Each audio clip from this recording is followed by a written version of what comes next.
and their place in him as they, hallelujah. And God sent that man that day to open up those heavens. Shoo, hallelujah. Instead of letting our faith be dictated to by our heart and what God said. There it is again, so strong. Faith is the substance, the title to the deed of the substance of things hoped for. I just got another good one. It's time for the best podcast around. Grab a cold one, sit back, and enjoy the show. This is Corner Pub Sports. Hey, this is Riley Cote, and you're listening to Corner Pub Sports. We'll do it live! Fuck it! Corner Pub Sports.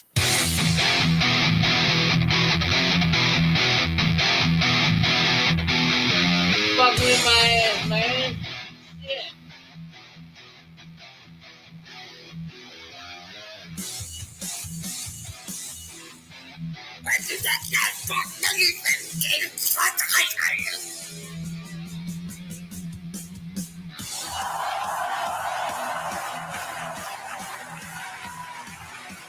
Yo. What is going on? Corner Pub Sports coming at you here live on a Friday night, a snowy Friday night here in Philadelphia.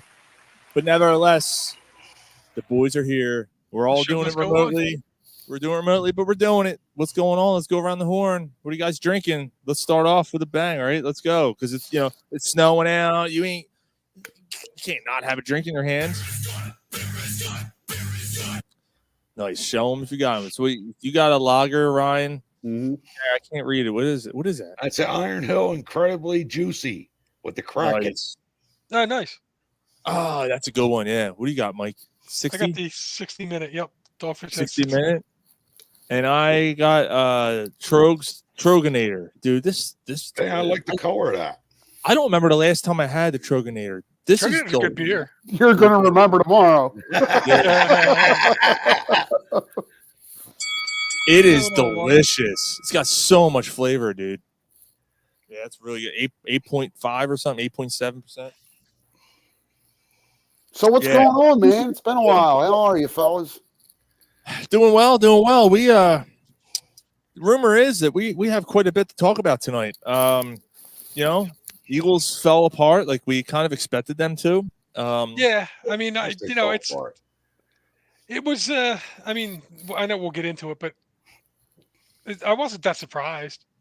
I mean, it's not like I didn't expect them to turn it on. Like you seen the way that they were playing. So when watching the game, I didn't even get angry. I really didn't. I was kind of like, yeah, we saw this coming weeks ago. Well, Gary and I watched it together. Gary, when he took that little tiny screen pass and ran it 70 yards or whatever it was for a touchdown, I laughed. Yeah, I was laughing. I started laughing. I'm like, they don't even care. No, why should we care? If they don't care, why should we care? Yeah, I laughed and I was just like, click. I can't remember the last time I turned the Eagles game off, honestly. There was no dignity or heart. There was no heart at all in that game. There were two people. There were two people on the team that I actually say did their job. One is Jake Elliott, and the other because he had kickoff. Yeah, because he made the one field goal that he had in the extra point. Well, no, he didn't even try the extra. He made the extra point, and then they took it away to go for two, and he missed that. But the other's Devontae Smith. Yeah, had a monster game. Devontae Smith played. Yeah, Devontae Smith had a good game. Yeah. Yeah. A quick side question. Everything else aside, has Devontae Smith proved he's a number one? I would say yes. Yeah, I mean, he proved that he could play well enough to be a number one. The guy was the only receiver. Everybody focused on him, and he still had 100 and some yards. Like if that's not a number one, I don't know who is. It doesn't take anything away from AJ. Doesn't make AJ not a number one. I mean, to me, It seems like they have two number ones. It does seem that way. Yeah, can you pay both of them? You're gonna have to make that decision this offseason. Yeah, it's gonna be that's gonna be a tough one for them. But hey, They knew this was coming. I mean, at some point, right? Yep. I mean, I think by the time Devontae's going into year 4, so he's got 2 years left. I think AJ's got the same, right? Something like that, yeah. Yeah. Oh Yeah, man, that's tough. I think But things you- will. But you got it. Like in that situation, they're not going to let Devontae Smith go in to No, right. They're like not, not gonna let him next go to year, the fifth following year, right? They're gonna re-up him now. So it'll happen either this off season or probably during the season. Right. Mark said it was a disappointment. I was hopeful for 1 minute, and when Smith ran the ball. Dave Langle, the Eagles lost their soul and their heart. Yeah, 100%. And then Dave Pearson said, "Good evening, gentlemen." Good evening. Hi, everyone. Thanks for tuning in. Yes, absolutely. But thank you guys. This is what we're calling the burial. This is the burial of the Philadelphia Eagles tonight. Because not only are we going to talk about a little bit about the game that was, there's It not, should be the I gotta be burial of honest. the head coach. That's what it should be. Well, We'll get into that. So we're going to talk about, what their next step could be, what it should be, and then we'll talk about the off season and look ahead. And then, but we also have Sixers, Flyers. We'll make picks for this weekend's games for the teams that are not going to be hitting the tee times this weekend. And while you were drunk, we got some pretty good ones in there. I think it's going to spark some conversation. Fuck you, Chicago, by the way. That's just a little hint. And yeah. And Flyers, Sixers, we're going to talk a little bit about them as well. They're both playing really well right now. What So time are you talking Sixers? right now, we're going to talk Sixers right now. Let me call my Uber. So yeah, this is the burial of the Eagles, and as Mark Polsky just said, you're digging the hole. First fucking hole I ever dug. I ain't never dug.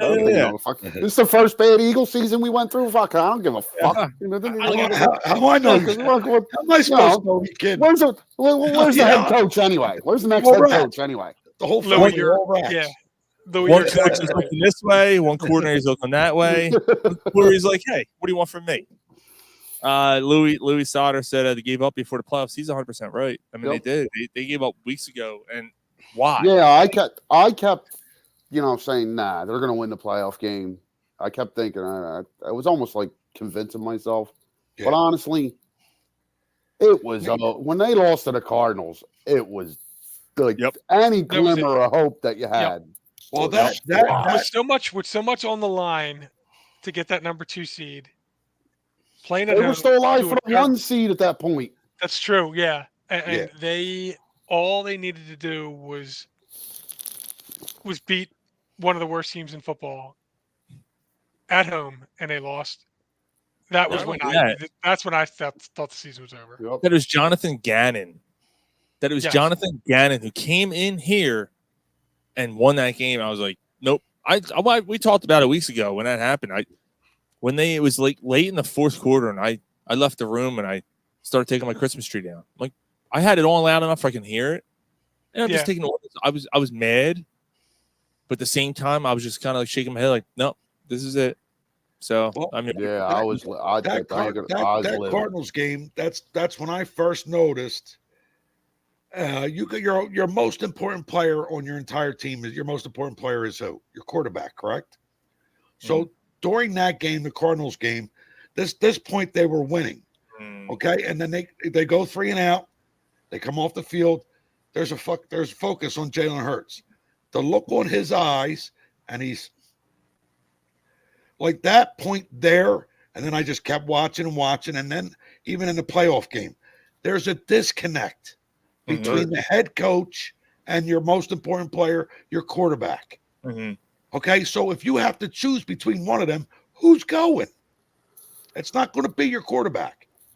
Okay, there is a huge disconnect between the quarterback and the head coach. I don't 100% disagree with that.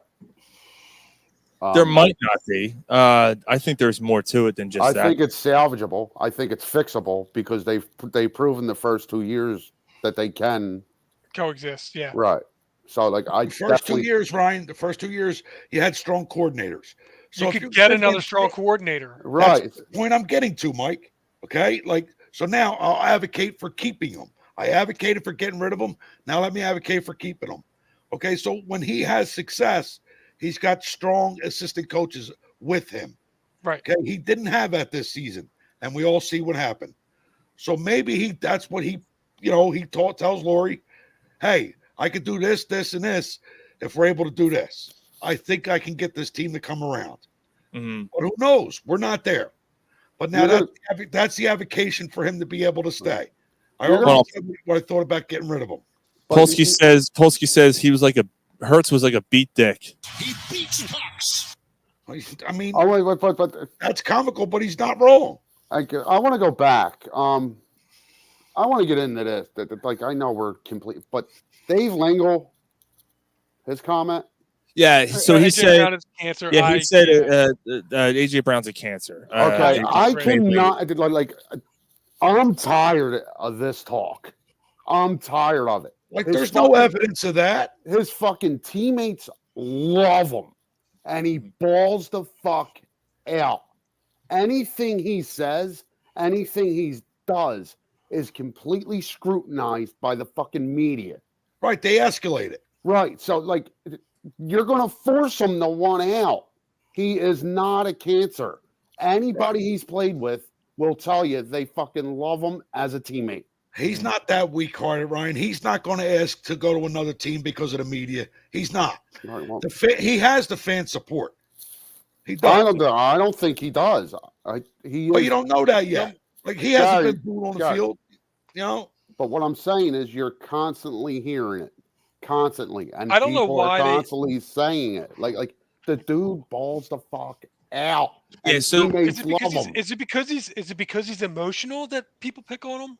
Right. think it's Like I I think love that. Like I love the way he. Like I love it. Like I Like media, don't turn this into another TO. Don't do that. and that's what they're trying to do. And I think that's what the problem is. The media doesn't like the fact that he. And didn't we call, like, not to say I told you so, but we called it weeks ago on this show when we said, remember he wasn't talking, and I think it was starting in the text thread, and then we came on the show and we talked about it. We thought that the reason why he wasn't talking is because he didn't want the media to spin something that he was saying in a negative way. So he thought better to not say anything. and Look, then they killed him for that. They killed him for that. And well, Like, and what then do when you want he from came the out, fucking guy? he's like, look, this is why I did. And he said exactly that. Like, look, you guys are going to spin and write whatever you want. That's not what I'm about. I love my team. I love my teammates. I love my coach, blah, blah, blah. But there's things that are upsetting me, and I didn't want to bring it up. And he has a right to feel that way. Like, look, we all felt the same way that AJ Brown felt. The only difference is we don't play for the Eagles, and we're not on that. We're not scrutinized. And we don't have microphones in our face. I just hope after a game. I just hope I just hope it's able to be openly discussed in the locker room. I'm 'Cause sure. If it's not, then Bro, him and Hurts are like this. You know what I mean? I'm not talking about him and Hurts. But we talk about him and Hurts. Who's Are the- fun. right, Him but and who's the part like? Is it Sirianni he has an issue with, or is it Brian Johnson? He might have an issue with Brian. Well, he Johnson. wasn't I can't pitching imagine. last year, Ryan. Right. You know what I mean? Well, they That's were why winning last year too. They're winning this year too, Mike. Yeah, they were winning when he was Yeah, still. they were, and he They was. were Still, winning. yep. There was something going on internally that they did not believe in. There was something going on that they did not believe in. They knew, like we talked about it on the show when they were 10-1. We're like, fuck, I can't believe we're bitching that this team's 10-1, but there's something that doesn't feel right. Yeah, And And they were winning all year.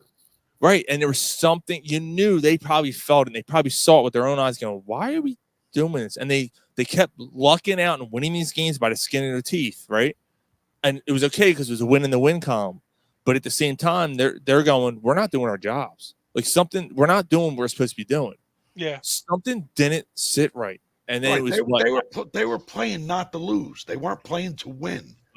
Something was weird. Yeah, there wasn't the aggressiveness that you're, and does it come to like I honestly went. I was on the phone with Sean the other day, and we were talking about this. Naked. Yeah, we were. Yeah. So, like, I'd actually be surprised if we didn't hear in the next couple days where Jalen Hurts is getting some kind of knee procedure because the injury is a lot worse than any of us thought. So, like, if that's the case, does it all, like, is that what the offense all came down to? So, like, he's injured and he's looking for, like, hey, Nick or Bry, whatever. Where's the max protection? We're not going to hit that 60-yard one every time. How about you leave the max protection and we hit that 12-yard seam route that to Dallas Goedert? Like, there was no go route. Right. Like, who was the one? Oh, no, there's go routes to fucking Gainwell. Right. That's who they're throwing deep to. But they were always 20 yards up the field. So, or if you're not going to do max protect, especially after that Dallas game, you started to kind of see the light flickering out a little bit on the team because there was murmur, there was little like discussions about the offense and questioning the offense, right? And it was, hey, look how quick Dak gets the ball out. Look how quick their guys run the routes to get open. And then it was like, wow, yeah, you know what? He's right because we have some of the fastest, we have a big bruising wide receiver in A.J. Brown. We have a great tight end in Dallas Goedert, and we have a speedster in Devontae Smith. And we don't run crossing routes. We don't run slants enough. The crossing routes. If you're not going to max protect, at least do a quick 5-yard slant because the times that they run that play, most of the time it works. You're going to tell me that's going to work any less than doing a stupid bubble screen when everyone sees it coming. And when Ed McCaffrey, when Christian McCaffrey, his dad, when Christian McCaffrey called that on the Eli and Peyton thing, so they're going to do this and this and this, and boom, he called it to the T. He called that play. It was no. He's like, if I know this, like, what the hell? You think? Tell me that defense coordinator. That's where it was completely evident that everything was predictable. No matter what they did offensively, any defense they were playing knew what was coming. No, but at the same time, got away from the RPO as well. They did. That's true. Yeah. They didn't do the RPO at all. No, they did it once. They didn't run Jalen all that often. That's where I'm thinking with the injury, Mike. Yeah, and I hear you on that. But, I do wonder. My question is, how did they not adjust? How did they not hear on Manningcast McCaffrey calling the plays and Brian Johnson not go back to the drawing board? That's what worries me. I don't think he's a good. I don't think he because he's a quarterback coach became an offensive coordinator. Like that's what if like Sirianni is actually running the offense and these are the plays he's telling him he wants to run. Like that's what like if I don't want to get back into that, but like I think he should stay. I don't think you should fire him. But he didn't. You're saying that he's telling Brian Johnson to do that, but he didn't do it for Steichen, right? Because Steichen had his respect. Like he worked with Steichen for years. Okay, well that's all the more reason that if he didn't have Brian Johnson's respect, then he shouldn't have been the coach. I agree. Brian Johnson, but that's my concern. Like that, was he promoted because he's with how the relationship he has with Ertz? Right. Like, you know what I mean? Was Brian Johnson just like a puppet running the offense? That's what worries me a little bit. Like if that's the case, then it's actually Sirianni because he can't run an offense. Yeah. So we got a comment here. Nick Sirianni took us to the bowl calling play. He didn't though. He wasn't calling plays. He gave up play calling. James Steichen. Yeah, but to go what he's saying though, we did go to the bowl last year, right? And we went to the bowl with Nick Sirianni as our head coach, with better coordinators around him than what we have currently here. Yes, Jonathan Gannon included. I can't believe I'm saying that out loud. Right, Jonathan Gannon was would they be better if he was still here? Don't ask that fucking question. No way. You gotta wonder. No, I don't think so. I don't think so because I think that your offense is still going to have its issues, and and we talked about this weeks ago. I don't think that. I think the biggest difference was he said he pulled a leash on Hurts. Hurts seemed to have confidence and control in the beginning. Then it was gone. Yes, there's disconnect because he lost. Then, he said what he had lost faith in the offense. Mac Polanco said, well, he had a big role in what he was being called. I should have said. Well, that's kind of what Ryan's saying now, though. He's thinking there's a potential that maybe he was calling the plays this year too. So if that's the case, then I don't think that's the case, though. I hope not. I hope not. I think that Sirianni could at some time maybe call plays. I think Sirianni could. I think that this is the thing with Sirianni. He was trying to call him this first year. That was tough. Right. As a head coach, I think he should have said, "Hey, your play calling blows. Give me that fucking book. I'm calling the plays now." Kind of did that with the defensive coordinator, though. Yeah, I mean, that actually backfired. And God, Patricia actually historically worse. Yeah, you can't do both in the middle of the season. So I'm sorry, just to go back on the Gannon thing before we go to offense. Okay. So the Gannon thing. So I think the major difference, and I think this kind of goes with something we're going to talk about a little bit later when we talk about off-season moves, and I think this is a big part of it. I think there were holes on this defense last year, giggity, that were kind of covered up because of the great pass rush. Yes. Namely James Bradbury. You did have CJ Garner-Johnson last year, which is a strong point. Yeah. And it helped obviously Reed Blankenship because he played next to him. And Slay had a good year last year. CJ or Reed? Yeah. Maddox played a little bit more. He should die. So then now this year, your pass rush, which obviously set the bar way above your head, right? Like it's a historical season, 70-something sacks, whatever it was. This year, you're getting almost a little more than half of that. And I think that put a lot more pressure and onus on those secondary, which was already depleted by injury, and your safety was already not as good, and your linebackers weren't as good. Point. Yeah, that's a good point. Like was the secondary that good last year because they didn't have to cover for much?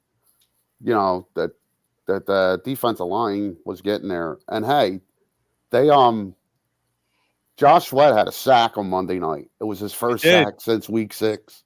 Yeah, which is weird because I thought Sweat had a much better season than that. Yeah, I seen that. You see this? Shannon said, "Hey guys, did anyone see a video of someone throwing the tub of popcorn at Nick?" You're done here. You're fucking done. You're done. You see the guys? They were trying to run up the steps. Yeah, security got him. Yep. Yeah. Gary, that was a good sound and open right there. Yeah, that was a good snap. Yep. Thank you. Yep. Polsky said they lacked creativity in plays, 100%. But how do you not eventually change that? Like, how do you not try to add a wrinkle? Must I add that defense can't tackle for the life? Yeah, and back to it. And I'm going to sound like Gary here. Anytime you consistent, I'm a professional analyst here. Anytime you consistently gave the ball to DeAndre Swift, nobody could stop it. Right. I don't get it. I felt like they did try and run a little bit more in the Tampa game. Yeah, but it was done at that point. No, dude, they ran the first 2 plays, and then they had 13 straight throws. And they got 14. They got 14 yards on the first 2 plays. But imagine how many yards that kid could have had. He rushed for over 1,000 yards. Yeah, they didn't use him. He might have had a 1,500-yard season, man. Like I just want to take a quick break from this talk for a second in honor of Rob and the Cowboys.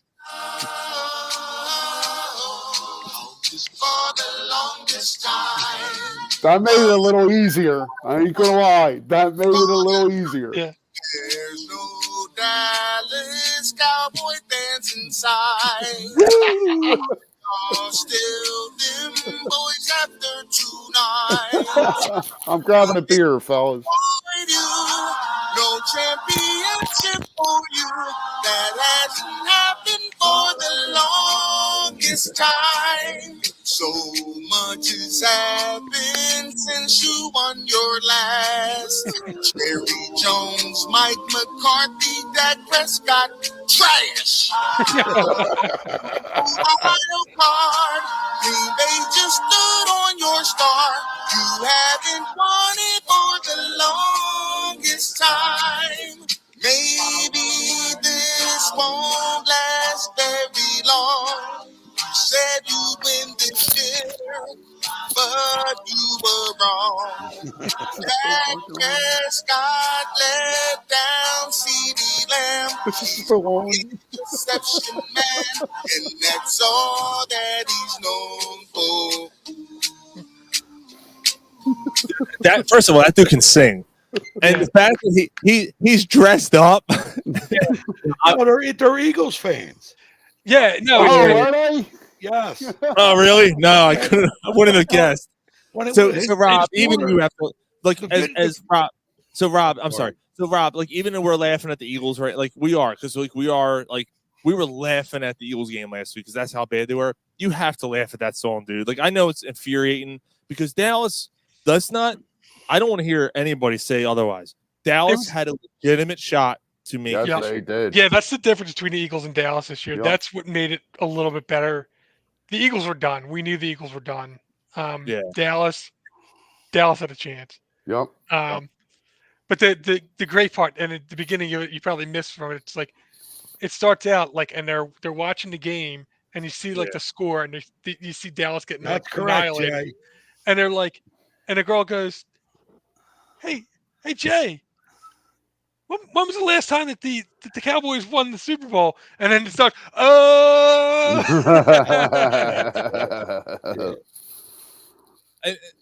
I'm sorry. Like I'm trying. Is it mock? I want to make sure I'm pronouncing your first name the proper way. Do you guys think that we should get rid of Sirianni? I honestly think we shouldn't. I think offensive defensive coordinators have to go. That's exactly where I'm at. Yeah, I think there's one guy on the panel that thinks they should fire the head coach. Should we just go for it? Yeah, let's talk about it. All right, so yeah, because this is kind of the elephant in the room. This is obviously the big. It's macho. I say it's a macho without the O. Okay, so it's Mach. I was right. Okay, cool. Thanks, man. Welcome aboard. Yeah. Welcome aboard. Thanks for. Yeah. Oh yeah. I'm sure he's never heard without the O. I'm sure he's never heard that. Don't we have another Macho Man one? So yeah, it's just H. Yeah. I thought we had the other Macho Man one. I forget which sound clip it was. Oh yeah. There it is. Yeah. Without the O. Yeah, no, I thought I had another one though. I thought there was like a weird one I had, like what he's like going on about. There was a Slim Jim one. No, I'll find it. All right, so Gary, or you know what? Why don't we go on my screen? Yeah, you know what, Gary, you're the first one. Go ahead, go for it. I mean, I already talked about this earlier with the disconnect with the quarterback. No, there's just. Oh, here it is. I'm sorry. Here it is. You're going to have something oozing out your ears, and it's not going to be machismo. No, it's going to be called something else. Yeah. There it is. Yeah. I couldn't remember what the fuck. Yeah, at the end. I couldn't remember. It's going to be something else. Yeah. No, so even when he's talking calm, even when he's talking calm, after everything he says, he just says, yeah. Yeah. You know? He's all tooted up. Yeah. He was hanging with Ron. He was hanging with Ron the night before. Yeah, he's fucking all fucking. Yeah, let me tell you this. You know, hey, listen, come on over here. I'm gonna rip it up. Yeah. Yeah, let's do it here. Hulk Hogan, I'm going Come on over here with them fried egg titties. Oh, yeah. I'm going to get off by cranking your knob just a little beyond the breaking point. Welcome aboard, Mach. God damn it. Oh, stop teasing. All right. Tito, give me a tissue. It's my quarterback. He said exactly why I got my name. I used to mock him as a kid. That's great. That's awesome. Anyway, so let's get at Mach's his topic that he wants to talk about, because we have to get into this, and this is kind of the elephant in the room, like I said. So Gary, please start over and continue. I guess at the same time. I was talking about it earlier, where you have a disconnect with the most important player on your team, which is your quarterback. Right. I mean, me personally, what I've seen, I didn't really say anything. I just kept looking. But since the Cardinals game, there's an absolute disconnect. Like, maybe not with the whole team, but there definitely is with the quarterback. I don't think he believes either in the play calling or the head coach. And if it comes down to it, if it's between your quarterback, who you just signed to a big multi-year deal, or your head coach, who goes? That's me. I think it's Nick Sirianni has to go. I think the team's a mess. I think he just don't. I think he lost them. Okay. Yeah, I'll go next. Yeah, go. He may have. The team was lost this year. There's no doubt about it. Whether that's the coordinator's fault, whether it's the head coach's fault, whether that's the player's fault, whether it's a combination of all of that, it's probably a combination of all of that. All that's true. But, and the wheels coming off, the team made it to 3 state playoffs. The team made it to the Super Bowl last year. The wheels coming off 1 year, I don't think, no matter how bad or how disastrous it got, it takes away the goodwill that he's earned with everything else that he's done to this point. I feel that when you're done there, Mike, I got a rebuttal if everybody's all right with it. I feel that losing a team and losing a locker room, you can gain it back with changing some of the coordinators, with having some serious conversations, with having heart-to-hearts with people, and figuring out what needs to happen to get on the same page. There has to be situations where locker rooms were lost, where players went haywire, and a good coach bounces back. And I want to give Sirianni the benefit of the doubt to have that chance to do that. Okay. Now, may I make my rebuttal? Go ahead, go for it. Now, I can't hate anything you're saying, Mike. They're all great points. But let me say this.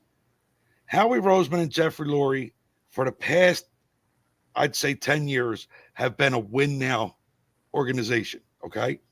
So, yes, they went to the Super Bowl, but they lost, and they lost embarrassingly. That's eating at them. They went to the Super Bowl, but they lost. Wait, they lost the Super Bowl embarrassingly? They did. It wasn't What? embarrassing. It wasn't embarrassing. A phantom pass interference call was the only reason they balled out in the Super Bowl. That wasn't embarrassing, Gar. Okay, but I'm just making a point here. But they lost. Okay, they lost.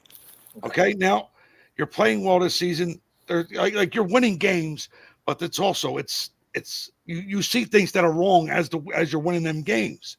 Okay, and then all of a sudden you get to the end of the season and you just fucking implode. You implode.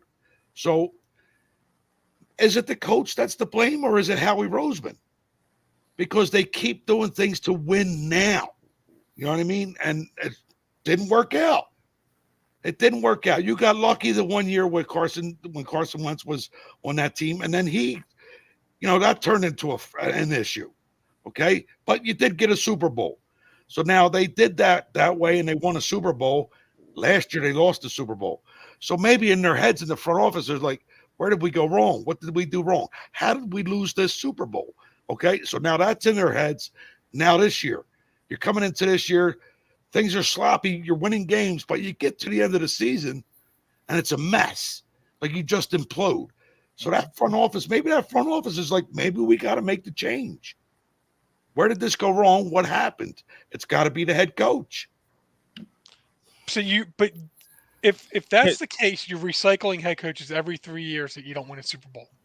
But that's been their motto the last 10 years, Mike. They want to win now. They don't want to wait. Well, they do not want to wait.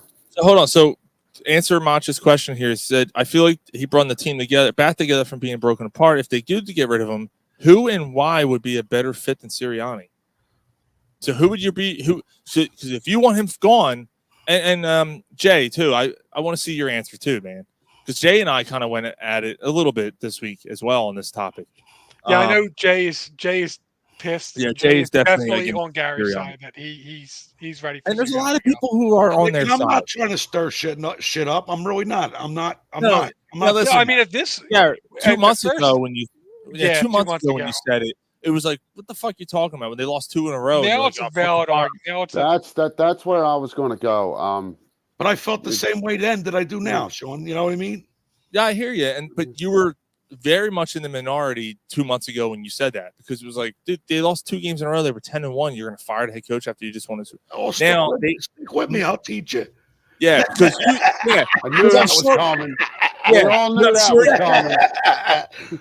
I'm sure you saw them losing 6 out of 7 games to. No, I didn't, Sean. No, nobody saw that coming. I can't believe that happened. But who are you?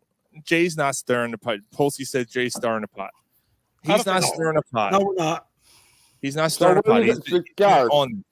So where are you going? What do you mean? You fire Sirianni. Who are you hiring? Who are you going with? I mean, don't fucking give me Belichick. I'm gonna tell you right now. No, that's because he's going to want complete full control. But I mean, I like Vrabel. I do like Mike Vrabel. I do like Vrabel. I do like Vrabel, but I'm not gonna. I'm the only one who doesn't. I'm not gonna fire Sirianni for Vrabel though. No, I'm not. But Sean, you said a couple weeks ago on this show that like he's a good coach. I think he's a good coach. I don't think he's a good coach here. I don't think he fits here. What quarterback has he developed? What quarterback has he? He hasn't had a young one. This is the first year he's had a young one.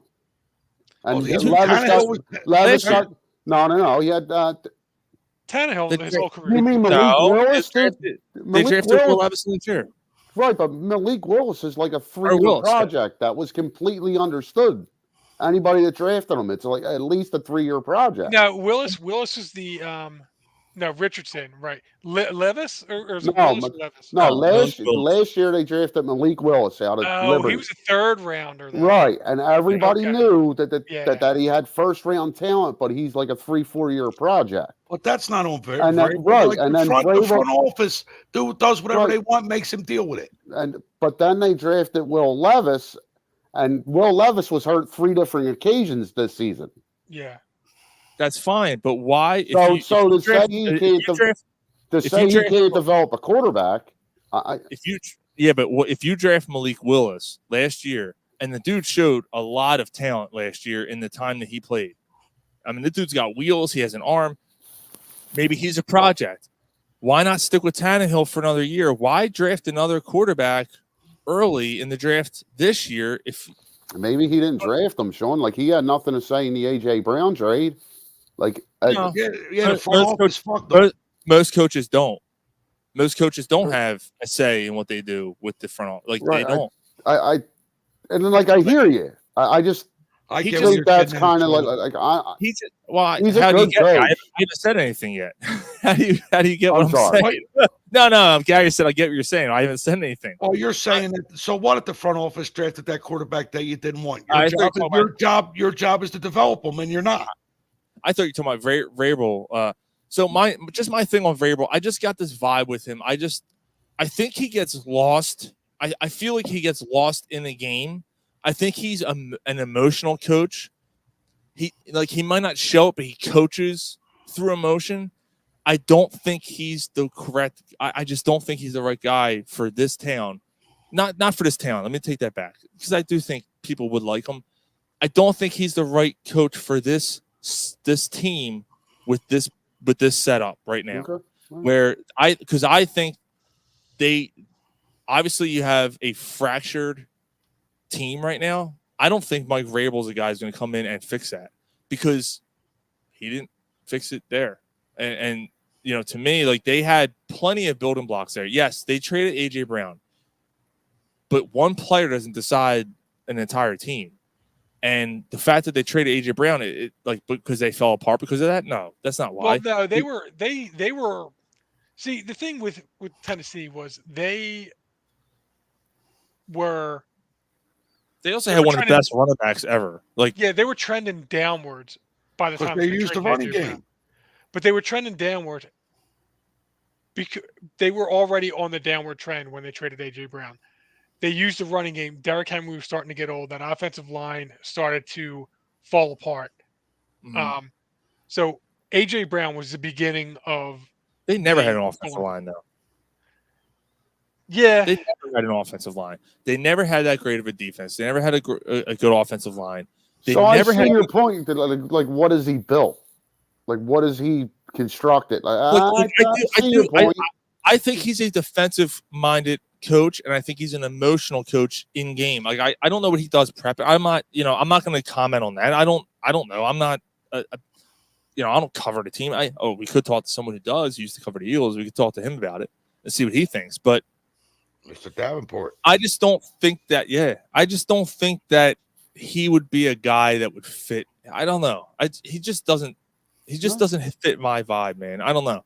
Mach says, but you don't think we need someone to take full control and make things happen? Yes, but Roseman's not going to give that up. No, he did it once. So what I would when Gary mentioned the Sirianni thing, I don't know, 6-7 weeks ago, like Gary, I thought it was you being just a hot take, wanting to be the guy who says "I told you so," or like. But I'm not going to do that. No, like I just couldn't believe you were saying it. Like, but now, like, if you were here tomorrow, they fired Sirianni, I'd be like, all right. I don't think any of us, including myself, would argue. I would be like, oh man, I don't think that's the right move, but I would feel that way too. Get it. Yeah, but I wouldn't be mad, right? And I couldn't argue against it. So, I never thought I would feel that way, like when Gary first said it. But anyway, my move would be to not fire him. I got a question. I'm sorry. What if the problem is not the coach and the team is just not as good as we all thought they were? Look at all the missed tackles and the fact that the offense did not convert a third down. It's the first time, by the way. I think they said in which is weird. I didn't know this was a thing. Play-by-play error, which I didn't know was a thing. Since 1991, I think it was. They're the first team to not convert a third or fourth down in a football game. 0 for 9 on third down. They gave up. Fourth. They just want the season to be over. They did. They completely they completely gave up. But anyway, so I wouldn't fire him. My number would I want veteran coaches who have had head coaching experience. So the home run for me would be Ron Rivera and Frank Reich. How can you hate that? If you can't hire Ron Rivera, if he gets a head coaching job, which I doubt, because he's been in two places now, and both of them weren't good. But the defenses were always solid. I mean, he did have a medical problem.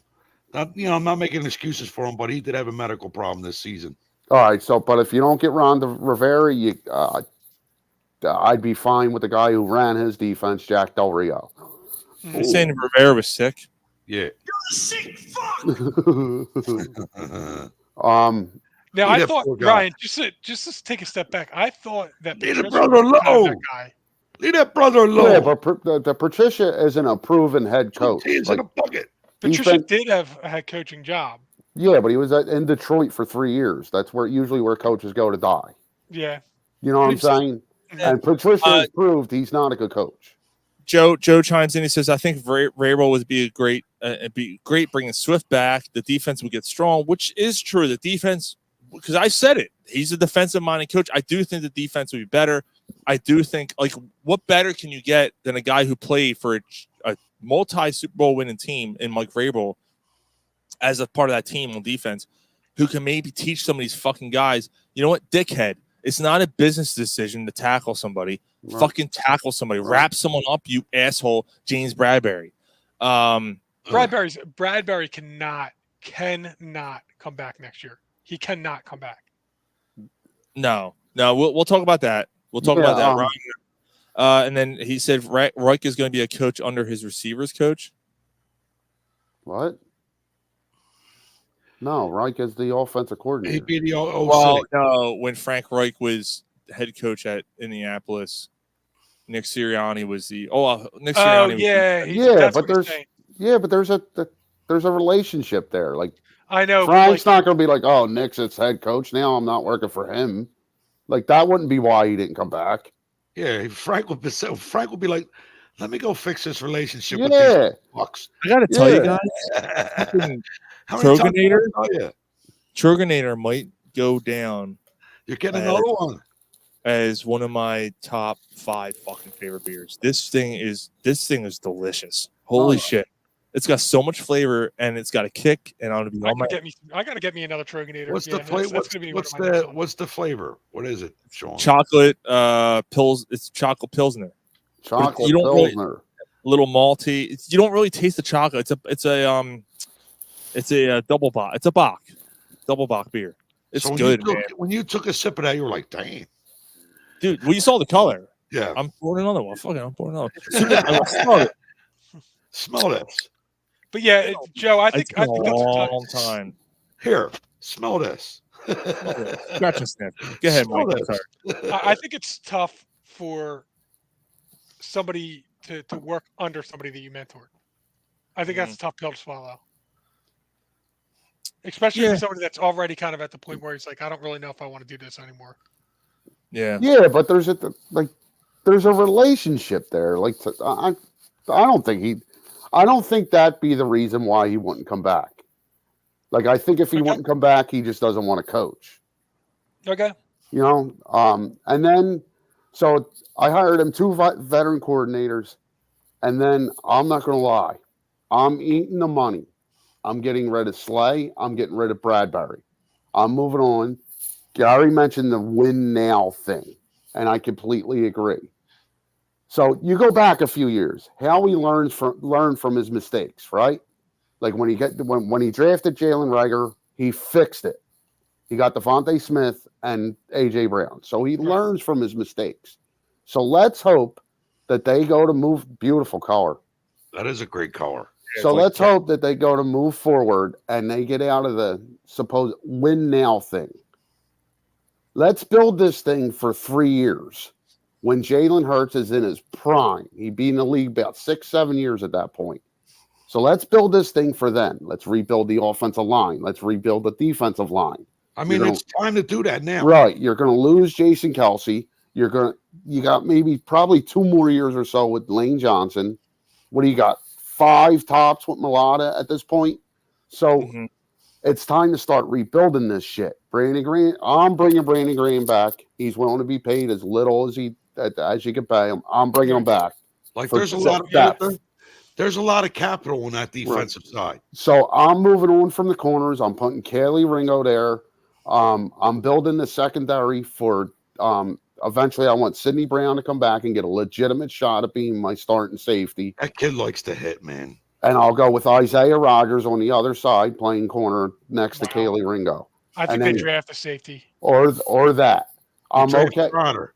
I'm okay with Reed Blankenship coming back for 1 year. He does get some tackles. I fucking hate him and everything, but where else are you going to go at this point at that position? You can't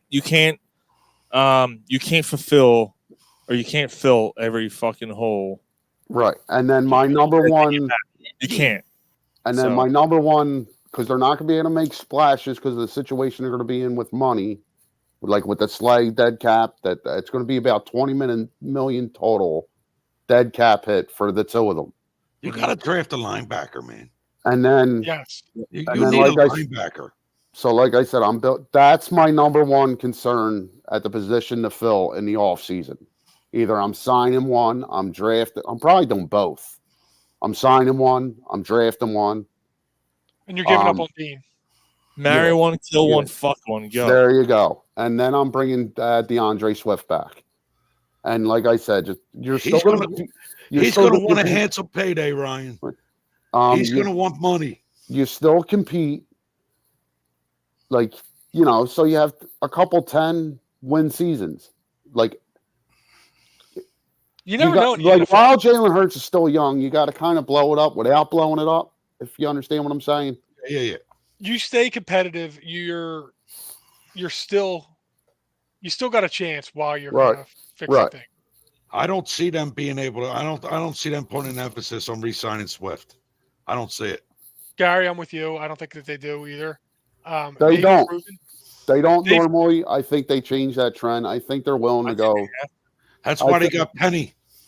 No, I don't think he's ever going to wear an Eagles uniform again, honestly. I was being sarcastic. I think they go Swift. I think they go 2 years, 24 million. I think they would do that. I think that's the one guy on offense that they re-sign because I don't really know if there's anybody else that's really up for contract. Yeah, Sean, but I think Swift's going to want a handsome pay. I don't think the Eagles are going to want to pay him what he wants. I think the Eagles would be willing to pay him. I just don't think the Eagles would want to do years. That's why I think they'd give him like 2 years, 24 million. I think it's. I'm with Gary. I think that they've proven years, time and time again, that they either can draft somebody and ride them. We'll just get another guy, or just get another guy. Either re-sign a guy or trade for the next DeAndre Swift next year. It is a position that, if anything, the Eagles have proven dime a dozen. Yep. Yeah, I don't think the Eagles get him done. I think he ends up, and I think Dallas brings him in and signs him. There are a few guys. There are a few guys who can run the ball at the rate he does and catch the ball at the rate he does and be as productive as he is when he gets the ball in his hands and can be as explosive as he is. I feel his entire career he's been underutilized. And I thought for sure when this season started, by game 3 or 4, I was like, finally, he's being used the right way. And then they went, I don't know. Just to go back for a second, I know we're Gary Swift is just different. You remember that, Sean? Yeah. He's just different. He gets the ball in his hands, and he can take it 70 yards any play. And they didn't even use. He wasn't even used in the fucking screen game. Nope. And he's a weapon there. He's a weapon. I hate this team. I'll throw a name at you guys. Like, I don't even know if this is feasible or possible. I don't know his contract situation, but I could see them finding a way to get Eckler on the cheap next year. Yeah, Eckler's going to be up. You know what? I wouldn't be surprised. You bring him in like $9 million or something. Look, I know Eckler's a great player. You know, he's better. He's a better all-around, all-purpose guy than Swift is. But the thing is with Eckler, man, the dude can't stay healthy. Injury prone, yeah. Yeah, DeAndre Swift's like the Walmart version of Eckler. Yeah.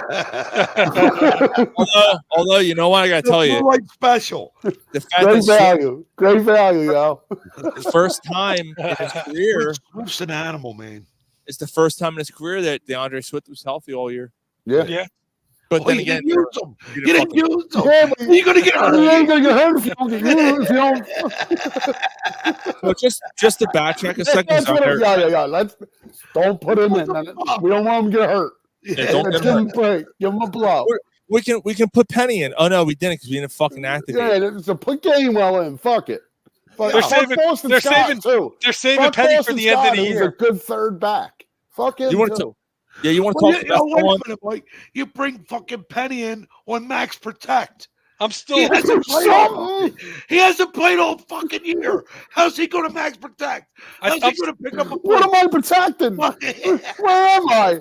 What is this? I'm just a caveman. Your world frightens. I'm still waiting for them to bring in Penny because he's a fresh guy. Yeah. Well, that's the other thing too. Like, so just it's kind of going backtrack because I didn't get to make my point about Sirianni. Sorry. No, it's cool, but it kind of goes with that. The fact that the offense never used motion, didn't know where to block guys. Remember, like they bring on a running back, and there's guys like how many times are guys running free at Jalen Hurts? Yeah, like how many times did that happen? That's nuts.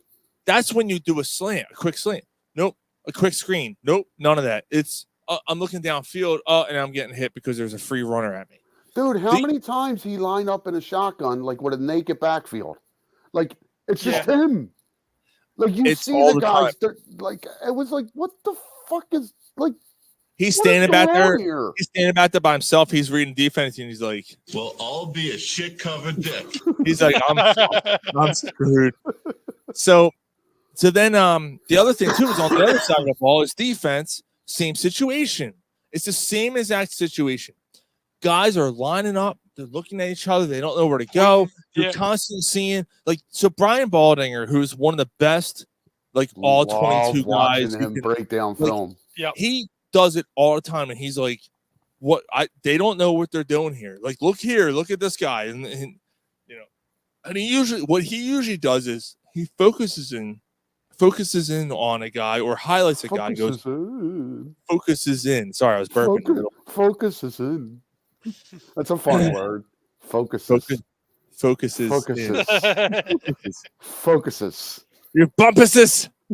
Damn, we're Gary. We didn't even start talking basketball yet. That's the name of the show. Focuses on Eagles. But it's like an extra S. Yeah. Focuses. Yeah. Focuses. Why the fuck? Why is my shit disappearing here? Because you're not focuses. I'm not focuses. Focuses. Funny how? I mean, funny like I'm a clown. I can't find the fucking thing. God damn it. Anyway, so Focuses. The defense was the same way, where the defense was lining up pre-snap. They were looking at each other. They don't know where to go. Dude, it reminded me of Necessary Roughness. Remember? Did you ever see that with Scott Bakula? Oh yeah, long time ago. Yeah. Remember the first Mike's game? brother. That's Mike's brother, by the way. Scott Bakula looks just like fucking Mike's brother Steve. Looks just like him. No shit. Wow, yeah. Now I'm a stud. Yeah, he does. It's going on the two sheet, boys. Wow. Yeah, so anyway, the first game, if you remember, Necessary Roughness, the defense comes out. They keep they're looking all over, and they keep double wing. Before you know it, the whole defense is on the right-hand side of the field. Yeah. And they just score like an 80-yard touchdown. That's what I was looking for focuses. Focuses. That's what I was looking for. It's under J, not G, you fucktard. I don't give a fuck. Did you guys see the Manning cast where they have Ray Lewis on? Yeah, I watched the guy, and he's watching the tackle, and he's just like, wow. Like he was legitimately mad. Yeah, he's just like, I don't know what to say. Like, the Manning brothers are lucky they walked out of there unscathed. Unstabbed. Yeah, unstabbed. So my point was, you're watching pre-snap both sides of the ball, not knowing what to do. Now, yes, that falls on the head coach as well. But again, I don't mean to beat this to death on all that, but I just wanted to get my point across too, is that, basically you look at the difference between this year and last year, same head coach, yet they look like completely different teams, two completely different coordinators. There's been the stuff with AJ Brown. Jalen Hurts looks like he doesn't know how to read defense anymore. He doesn't know where to go. Yet last year he had no problem doing it. Mm-hmm. Although I do think that Jalen Hurts is hurt. I do think that there's something else going on there, and Ryan and I talked about. We'll see. I think we're going to see that he's going to go in for surgery or something. Something's going to happen there. Especially like early part in the season. Remember when they asked him about it? He's like, it hurts. Let's not forget he played when he was suffering from the flu as well. Mm-hmm. Like, I'm not taking anything away from his. Of Seattle, right? Was that the Seattle game? Yeah. Yes. Like he's a warrior. Yeah, I'm tired of people questioning his work ethic. Like people are like, "Oh, he doesn't want to win because he got paid." I saw that today. I'm like, "Are you fucking serious with that?" Not once this season did I blame anything on him. He's partially to blame. He is partially to blame, but don't tell me that he doesn't have a work ethic. The dude had a screensaver on his phone of himself walking off the field after the lost Super Bowl as motivation to say, I'm not going to feel that again. Now, it didn't work. That's not, it is what it is. The other thing that I know we touched on this a couple different times, but there is a Super Bowl hangover. It doesn't happen the way that this did. But teams that make the Super Bowl and lose. Usually it's worse. Yeah. Usually it's worse. Usually but it starts in the beginning of the year. Yeah, it does. Usually that team doesn't even make the playoffs. Right. The bottom line is usually they come out of them teams come out of the gate so just emotionally uninvested. Yeah. Like it just It takes them a bit to get going. That's Like, usually what happens. Number one, it's just hard to win in the NFL. So that makes it even harder to get to the playoffs. And they won 11 games this year. Right. But that implosion at the end, man. Like, I get you, but what Mike's saying is usually you see that kind of at the beginning or in the middle of the season, where kind of teams kind of have a lull. This team historically, unfortunately, had it at the end. But the difference is, I'm not making excuses for them. The difference is, when they were 10-1, something didn't feel or look right. Yeah. Now again, none of us saw 6 out of 7, but something didn't look right. Basically, I'm just going to close it. I'm basically echoing everyone else's thoughts, but they took him to the Super Bowl. He took him to the Super Bowl last year. I see what Jay's saying. The coach didn't make adjustments in the last 7 weeks at halftime like most coaches do. I can't see him turning this around next year. That's a great point. I can. I think he's. I can too. You know why I think he can? You know why? No one fucking complained last year. That's why. No one complained about him last year. Now all of a sudden it's, he's a cheerleader and he's this and he's that. But yet last year everyone lauded and applauded him last year. Yeah. Because of the job he did with that team. He took a 5-win fucking team, turned into a playoff team, and then a Super Bowl contending team, a Super Bowl runner-up team. And then this year they were 10-1. And yes, he had a rough patch at the end. Say he wins 3 of those games, right?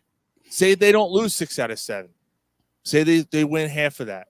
You're 14-3. You're the 1 seed. 14-3. Are people really feeling the same way if they win 3 more games after the gauntlet that they went through and they won a lot of those games?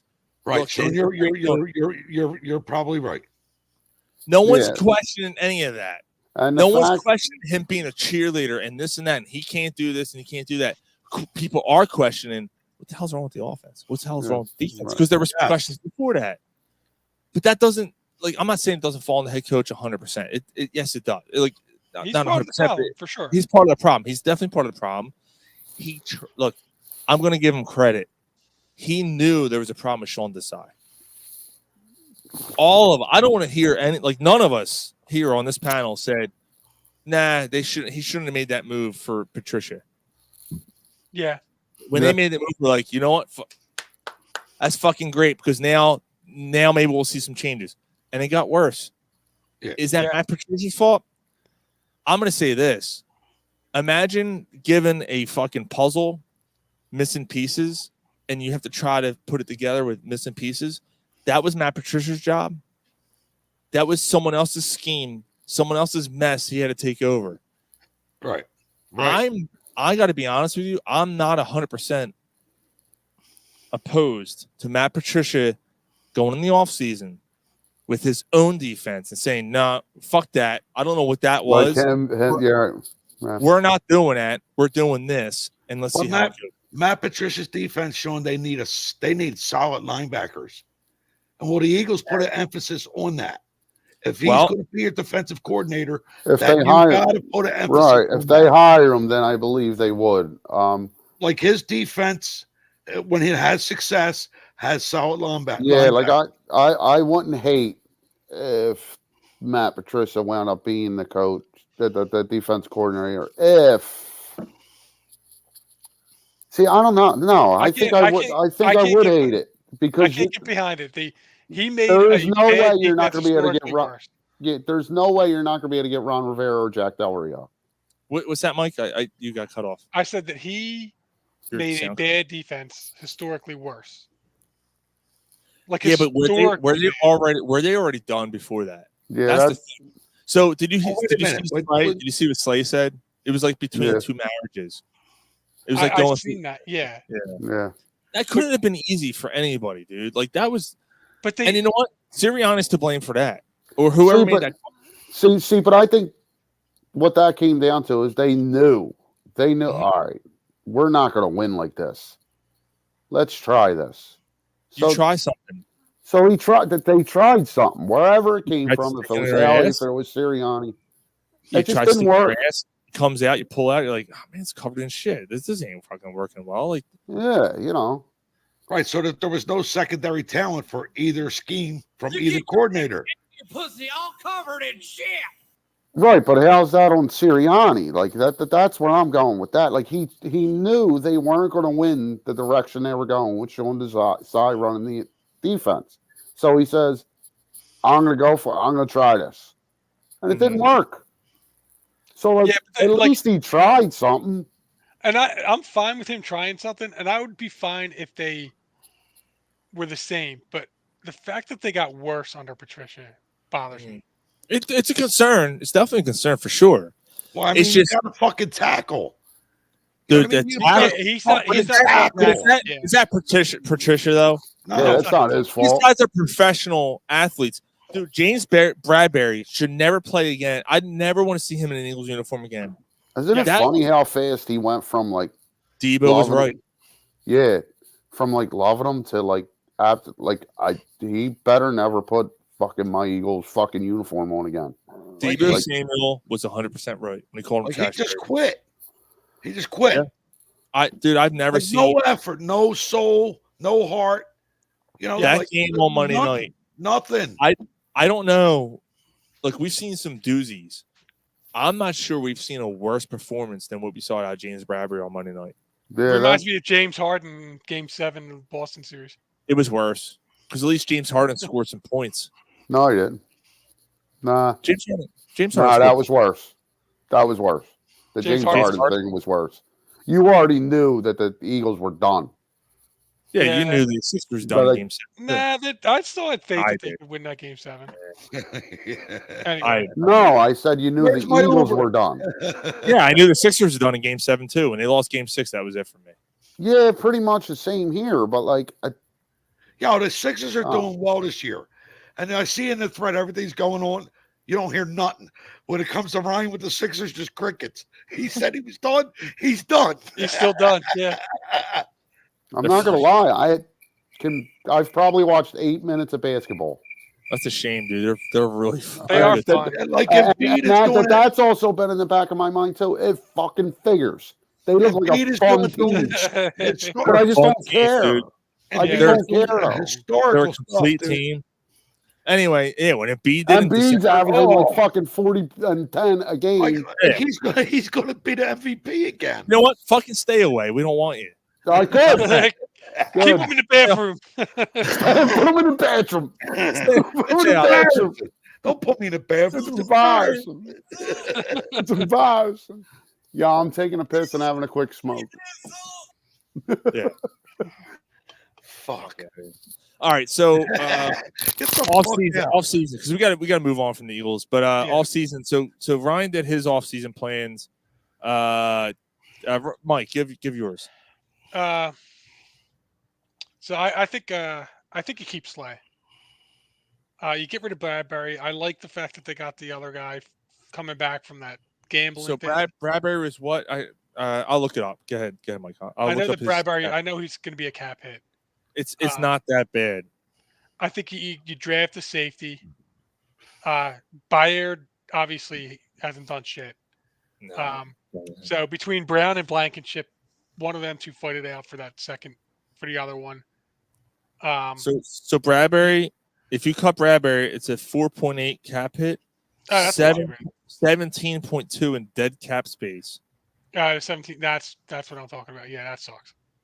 And then they're not going to call him. If he opts out the following year, it's a $20.3 million cap hit. Wow. So, yeah, I think this is the year to say, see it. Yeah. I think you need to get a linebacker, at least one solid, steady linebacker. Mm-hmm. I think you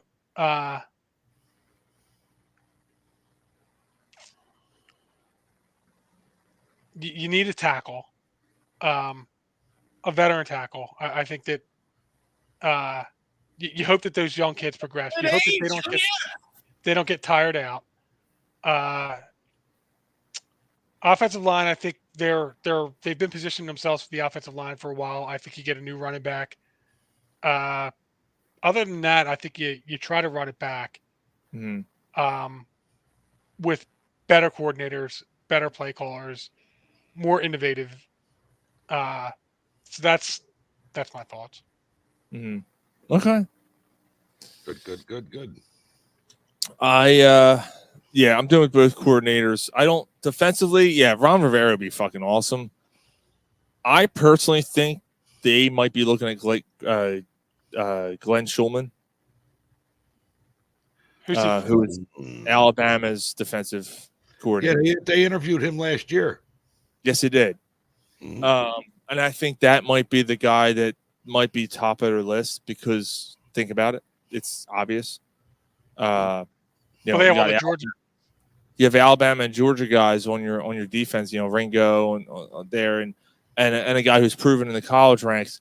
If you want to go more veteran, Leslie Frazier is out there. I'm not huge on him. Lovie Smith though. Lovie Smith might be out there. Okay. Mr. Wink Martindale, he's out there. Yeah, I'm good on Wink. I'm good on Wink. But those are I know that kind of goes against what and I don't know where did Ryan go? Smoke a cigarette. I know that goes against what Ryan was saying about a veteran defensive coach. And, again, you're going with another rookie defensive-minded coach. But I would have more confidence in a guy who's won national championships and who led the nation's best team for years on defense. Right. But that don't mean I'm sorry, Sean. No, as opposed to Sean Desai, who was about as aggressive as a titmouse. Yeah. So, what do you got? I mean, I like what you're saying about the Alabama guy. But that don't always transition well into the NFL. Yep. I'm tired I'm tired of the young, new age shit. Bring a veteran guy in here that's going to smash people in the fucking mouth. Would you bring a Lovie Smith in? Yes, I would. Would you bring Leslie Frazier in? Yeah, why not? These are all guys that are going to smash the opponent in the mouth. Ron Rivera to me would be awesome. I don't absolutely. I don't see it. No, I don't see it either. So I'm just saying I would love it.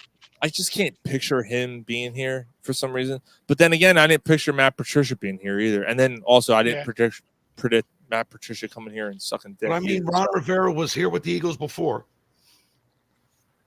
He was. Yeah, he has ties here. That's true. It is he has true. a relationship with Lori. Yeah, you got to think about the future. Eckhart, think about the future. Yeah. So, Gary, right? Gary's the only one who didn't do this yet.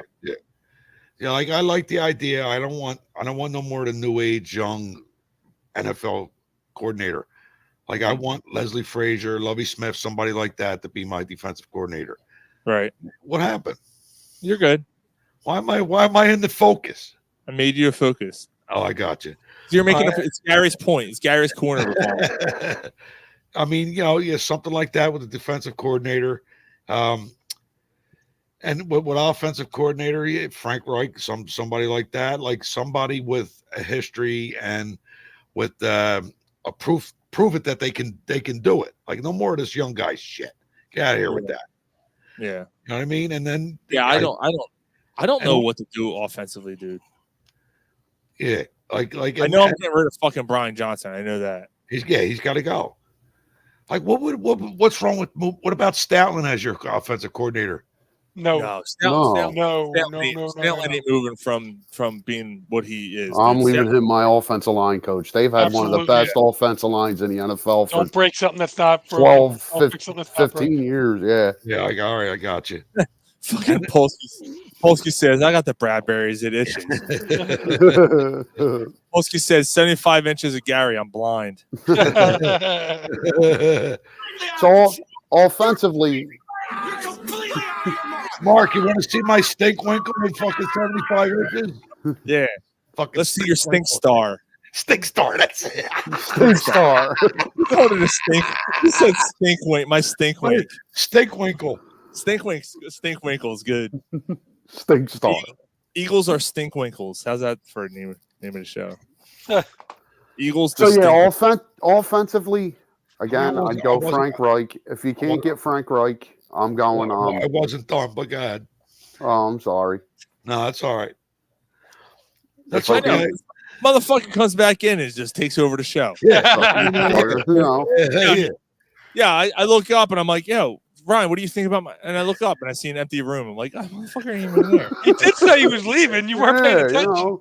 No, I was writing shit down because I'm, trying to do a fucking show here. You know what I'm saying? Trying to do a fucking show here. What the fuck? It's not Ryan's fault that you can't multitask. We all him.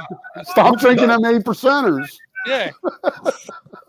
Dude, I got to tell you, I was looking forward to this shit. God fucking damn it. I got to tell you, this is the first virtual show. And I was like, you know what? It's very entertaining. Because I'm like, we're shoveling snow. Like, it's going to be. You cracked open beers while you were shoveling snow. I cracked open one. I did one. But I waited till I was done. I waited till I was done. I had my first drink probably about an hour and a half after I was done. I talked to Ryan this morning. He's like, I don't know. I don't even know if I'm drinking. I said, let's drink. You ain't got to try. You got to what happened though is I had a rum and coke and then I ate a cookie. And the thing of it is. Yeah, the thing of it. He was. Yo, I got live audio. It is. I got live audio. That's my dad saying. The thing of it is. The thing of it is. I got live audio of a kid coming up to Ryan's porch to shovel. Please, man.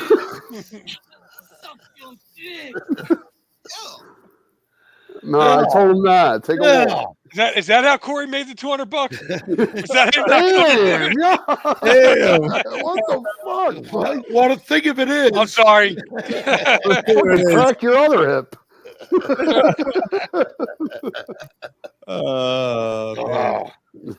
But someone did not, right? I got it all shoveled. And I'm stretched out on the fucking chair with the ottoman. I'm like, I'm under the blanket. I just got like Breaking Bad on in the background. You're just getting for ready some to noise. nap. And like I'm starting to go out cold. And then I hear boom, boom, boom, boom, boom, and the dog goes nuts. I'm like, what the fuck? Yeah. So I get up and answer the door. It's some kid. Hey, we're shoveling payments. You want me to take care of yours? And I'm like, dude, it's done. Like, what the fuck? Yeah, like I'm good. Look at it. 2 hours ago. Yeah. Yeah.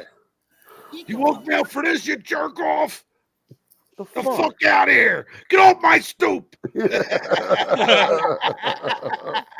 off my lawn.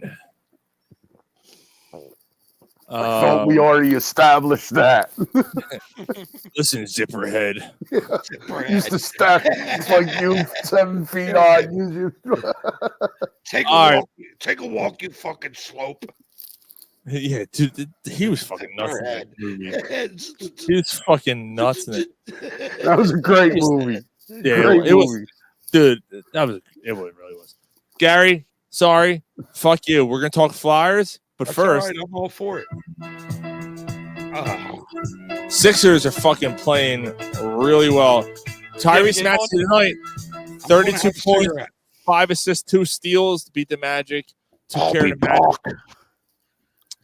Where you going? Yeah. This fucking guy. Yeah. He's like this. Dude, Embiid is just playing out of his mind right now. Maxey's playing fantastic. Dude, how did Maxey become a better player without a veteran like James Harden on the floor? Oh, yeah, that's right, because James Harden's a fucking ball hog. Yeah, that's why. On the back. Yep. Tyrese Maxey's become a better player. Yeah, I love the tune. Dude, he made a huge play on Wednesday night. Yeah, when he blocked Jokic. Oh, no. Dave Peterson's having all kinds of problems. Weather, all kinds of issues. 9 inches of snow and 4 more coming overnight. Holy shit. Damn, dude. Oh, he's up. That's up by Knoebels. That's my sister must have been getting the same thing. I thought that they. Yeah, she is. Yeah. I thought that they said that the Poconos and all that area weren't getting hit like we were. That's what I thought. No, maybe. Yeah, fucking Gary. As soon as we talked about basketball, you know what? Let's talk about something else. And when he comes back, we'll keep talking basketball. Yeah. Let's talk about the Flyers now. No, I'm kidding. I'm kidding. We should do that. Yeah, we already talked about Flyers, guys. No, but dude, they're just playing really. I know, Ryan. Like we just talked about it. Ryan hasn't really watched too much. Dude, they're playing fundamentally sound basketball, which is something we haven't seen. We haven't seen that here. In dude, I'm trying to think. No, Larry Brown, the Larry Brown coach team. Yeah, you know what? But the only reason I'm hesitating on that is because they weren't. Because it was still revolving more around Iverson. Yeah, that wasn't fundamentally sound. That was a role enforced. That was situation. No, I mean, we got a great player. Just you do this, you do this, you do that. That's exactly what exactly what this team's like. They had Mutombo and Iverson. Now Mutombo isn't Embiid. You looked at Eric Snow and you're like, you're not slashing. Give the AI. Yeah, right. But that's what it seems like the rest of this team is. The rest of them just have roles. They play their roles. Every once in a while, you get scoring outbursts from like an Oubre or, what's his name, Mills scores. Or Beverly. I'm sorry, Beverly. No, Beverly's. Yeah. Beverly's been so much of an upgrade over PJ Tucker's not even funny.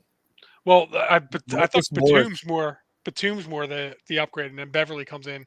Beverly's more of like a Shake Milton upgrade. Well, I was thinking more. I was thinking more of the personality. Like the leadership, the swagger. Yeah, and even more so, I guess. On the court, Marcus Morris has been pretty good. 10 points, 9 rebounds, 26 minutes. Dude, like I'll take that from a bench player every night. Yeah, and like I haven't watched it. Like I haven't watched them, but obviously, I'm a Sixers fan. I love the Sixers. So like I've been keeping my eye on them. I've been on the train the whole year, dude. I've been trying to call you and trying to get you on the train the whole time, man. Like fuck you guys. I don't know if it translates into going further in the playoffs. I don't either, man. But they may not. They are definitely a much better team all around than they were last year. Nick Nurse. Why? So Mike, like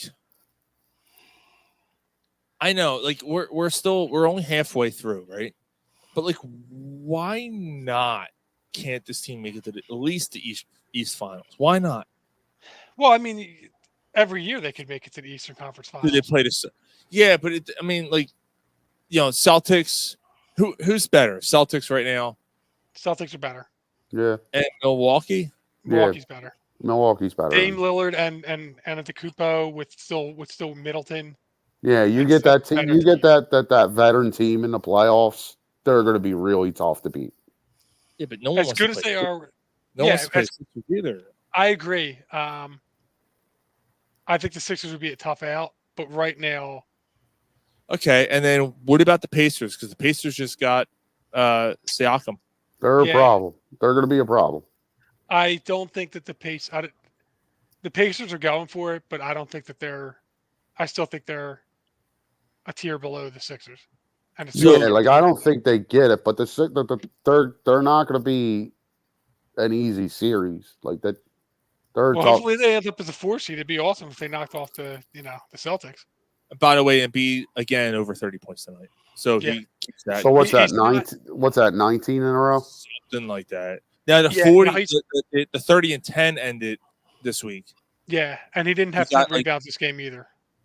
Right, so he got like 8 or something, but he kept the point streak going, which is awesome. It's like 19. It's 19 or 20 straight. They said you can probably hear the line in your head. Playoffs. Don't talk about playoffs. Are you kidding me? I know. Yeah. But that's what the NBA is, though, man. Like this team's making the playoffs. They're going to make it easily. Like I have a question. What's that? Jay has a question. Jay has a question. Oh, Is Gary's audio out? I don't hear his comments on the Sixers. Fuck the NBA. Fuck the Sixers. Here you go. Now you're a fucking mumbling, stuttering little fuck. You know that? So, yeah, I mean, you know. Yeah, did you hear the other NBA news? So, apparently, Bronny could easily play for the Lakers right now. In case you didn't hear that. Yeah, I saw his dad, you know, let it be known. How can he play for the Lakers? Doesn't he have to get drafted? Like he could. That's how good he is. Who gives a fuck? Oh, okay. Yeah. So let's get through this. But his dad, you know, in case you didn't know, his dad let you know. Okay. All right. His dad's not biased or anything. No. No. They'll trade up to fucking get him too. Yeah. To play for 1 year just to. Because it's all about his dad. Yeah. You know. I wish I was all about my dad. Oh, no balls association. Well, he just commented. I only shared a link.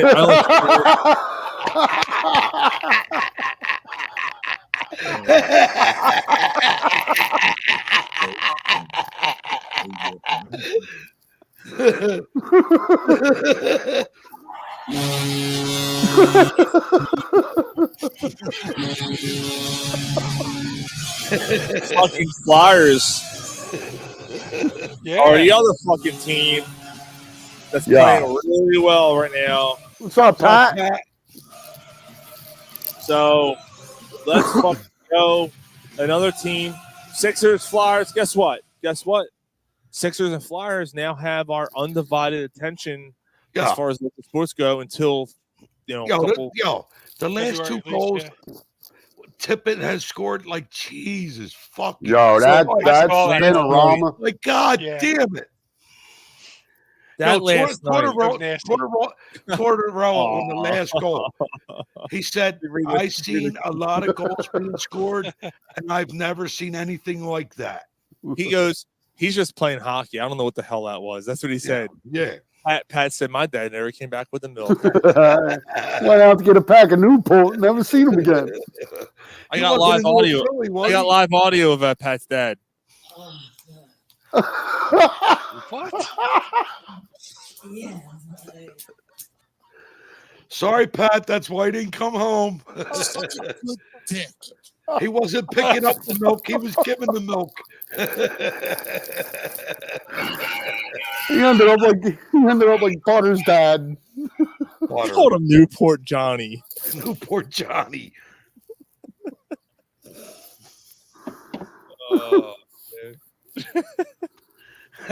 Fuck, man. Fuck you guys. Fuck. Daddy, please come home. Look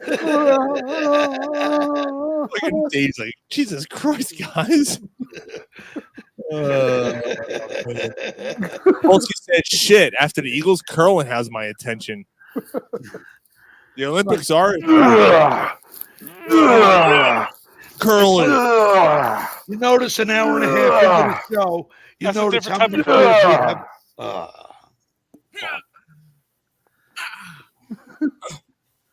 damn it. That's curling. What's up? What? You want to see? Stop. All right. Yo, the Flyers, bro. Flyers, man. Tippett. Tippett. Tippett. I got Tippett. Tippett. Nah, dude, that spinorama, it was amazing. Where the fuck is Tippett? Gary, why don't we talk about what Gary, you and I were talking this week. Goaltending situation. I like Ursa better than I do Hart, man. You know, multiple Vezina Trophy Hart. Why that was then? That is his now. Yeah, and you know, I like Urson better. So maybe they trade Hart for the boatload that they get. Dude, they would get a fucking army of draft picks. Yeah, maybe they should then. Well, I mean, this is a hot take with the Flyers. Carter Hart, and they package in him, and I hate to say it, but Tippett. Like he's proved. Like he's. Yeah, Ryan. No, Yeah. for what? Who knows? What? No, you can't say You something like can't that. just trade. You get some draft picks. Like Yeah, Tip- but Carter Hart will get you 2 first-rounders plus. Let You don't need to put Tip in hold on. there. Let me just wait a stop you minute. right You're there. getting 2 first-round draft picks. Hold on. player. Fuck the draft picks. Fuck the draft picks. This team right now is second in the Metro in points. They are 2 points behind the Rangers. That's It's insane. ridiculous. Who, by the way, the Rangers coach is considered as coach of the year right now. And Tortorella should be considered. I don't understand how Tortorella is not. I get you on that. I agree. But Tortorella's involved, whatever. This is some fucking assholes thing. Anyway, some assholes half a year awards and all this shit. But it's the halfway point past like 2 games ago. These players are responding to his scheme and his system. Finally. Yeah. So if you got guys like Tippett who are playing well, and you are 2 points behind the Rangers, and you are making waves, you are beating some of the NHL's best teams. By the way, the Flyers have a winning record, easily a winning record against the NHL's best teams in the league. Yes, they do. And you know what? They have that. Why are you never going to sell? quit. Why sell? No, all right, Sean. I get what you're saying, but I mean, they're trying to build a franchise, a winning franchise. And Maybe they already did it. Okay, that's possible. I can't hate you for saying that. But, in the beginning of the season, Danny Briere said everybody's available for a price. Sure. And that's more than fair. Did any of us look before the season? I said, I don't know. I'm trying to remember. Maybe you guys can recall what you said. What you said. You said. You said. I thought you said. I thought that this team was going to sneak into the playoffs. I had them competing. You and for I a playoff agreed with spot. that in the beginning. I had them competing for a playoff spot this year. But none of us saw them playing as high of a level. Now, look, we are sitting here on January 19th, and Still things a little can change early. in the next 3 Yeah. months.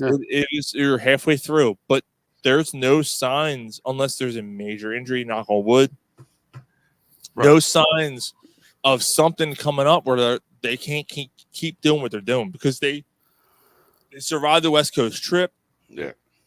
Playing well at home. Their fucking penalty kill is amazing. And you know what, Sean? Even their power play has gotten better. They got 3 power play goals in the last 5 attempts. Is their power killing the best in the league?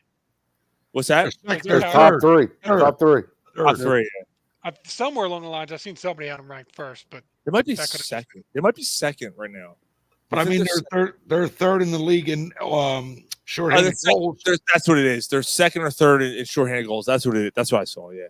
Yeah, They're actually, playing really well. actually, this year has probably made Briere's job a little harder. Yeah. You got to believe that, like we all felt it. Like you had to blow it up. Like we were talking about trading everybody. Right. Now I Put don't up the car, get my gun. I'm going to shoot everybody. Now I don't think they should be buyers at the deadline, but it depends on what you're able to buy, Brian. Did I get the longest case I'm not of buying. beer? Like I'm not buying at the deadline, but I'm also not. You talked to me a few weeks ago. I thought they should still trade Couturier no matter what, but yeah, that's changed. That's changed. We had a major argument at the studio about trading Carter Hart. Dude, every fucking Trogs beer, is every Trogs beer 8%? Jesus fucking Christ. What's that one called? This one's called Lollihop. Lollihop. The lollihop kids. The lollihop kids. Sean's gonna be lollihopping up the steps. There's no one here to save me if I fall off the bar stool tonight. She's a lollihop. It'll just be an empty spot. Like Lollihop Sean's camera just be an empty spot. You'd see Irving's jersey. It'd be a 12-hour show. I'd be like, shut it off. I'd be texting Quinn. Quinn. Can you shut off the show? Did he show he's you? all right. I saw can handle his liquor.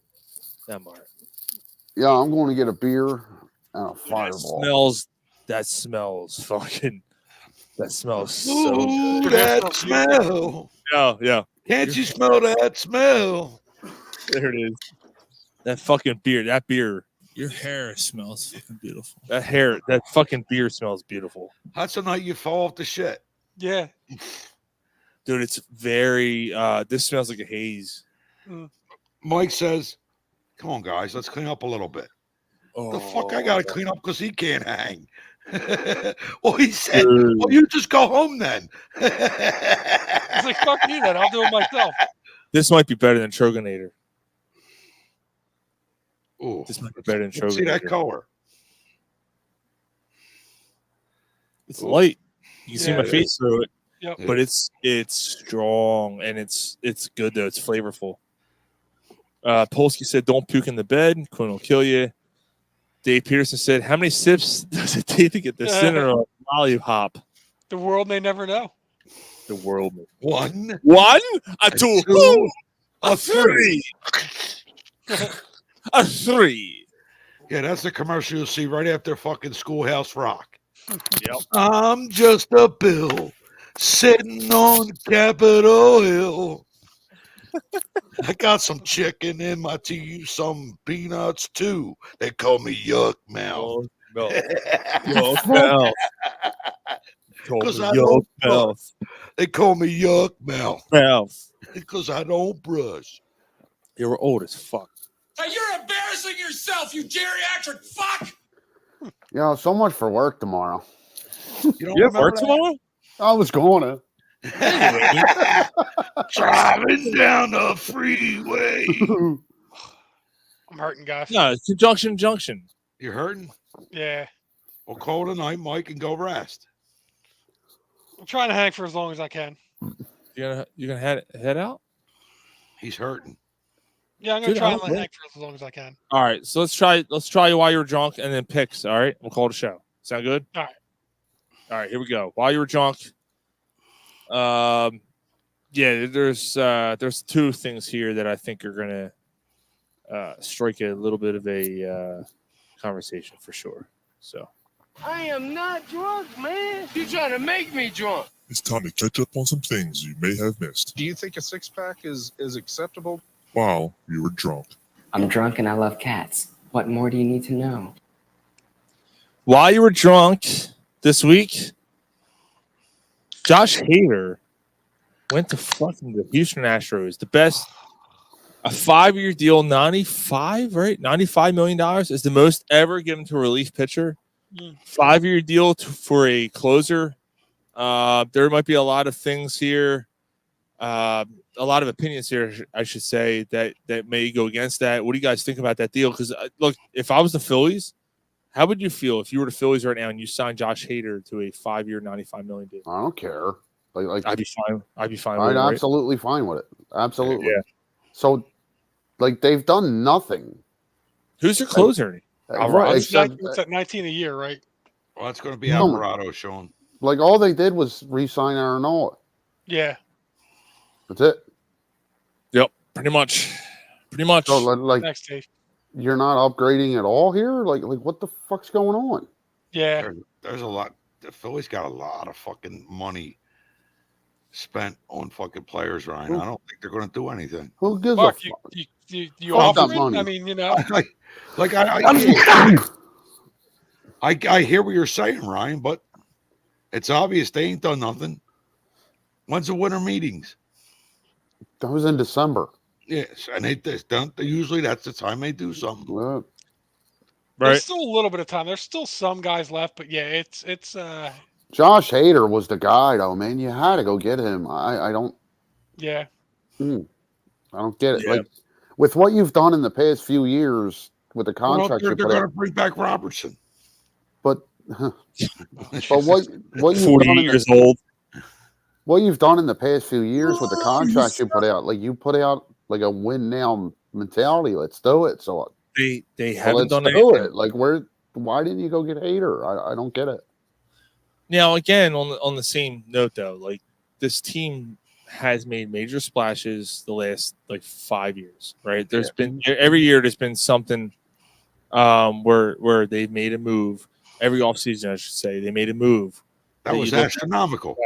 Yeah. But this year they've literally done nothing You're but not going to see it this year.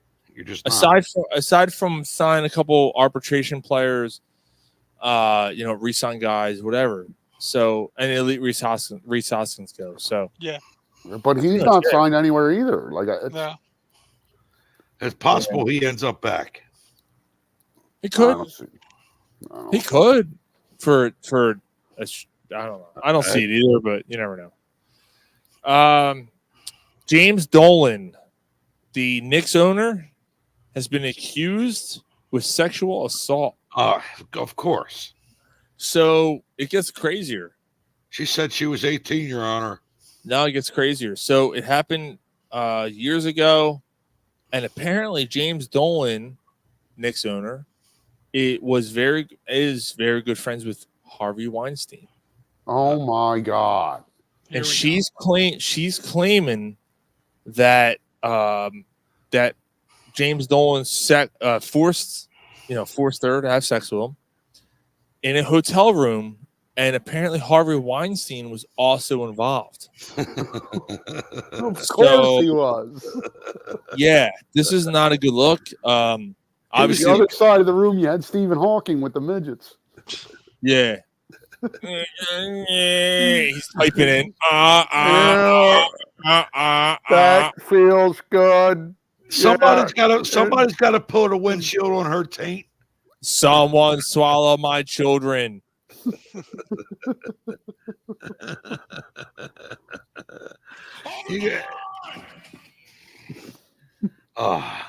I see a pimple on your taint. That's okay. His balls will pop it. So, all right.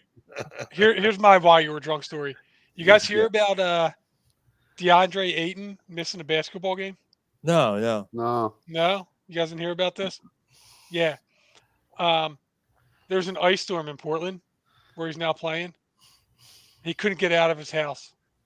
He couldn't get out of his own house. Portland, the Trailblazers sent over a bunch of players. They couldn't get him to the stadium. Oh my God! Well, what, his house was frozen. Yeah. Oh, or shit. like the surrounding area, like they couldn't. Do you find want a way to build a snowman? He wasn't standing on the porch.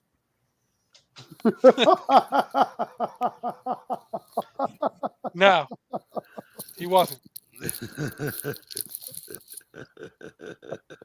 Cancelled. Well, his porch was too icy. He probably tried and slept. No, he did not. He's on all fours. The fuck? Yeah. He can't throw spears if it's icy. So anyway. So hey, did you guys hear the Mike Tomlin press conference? No, I didn't hear that either. No.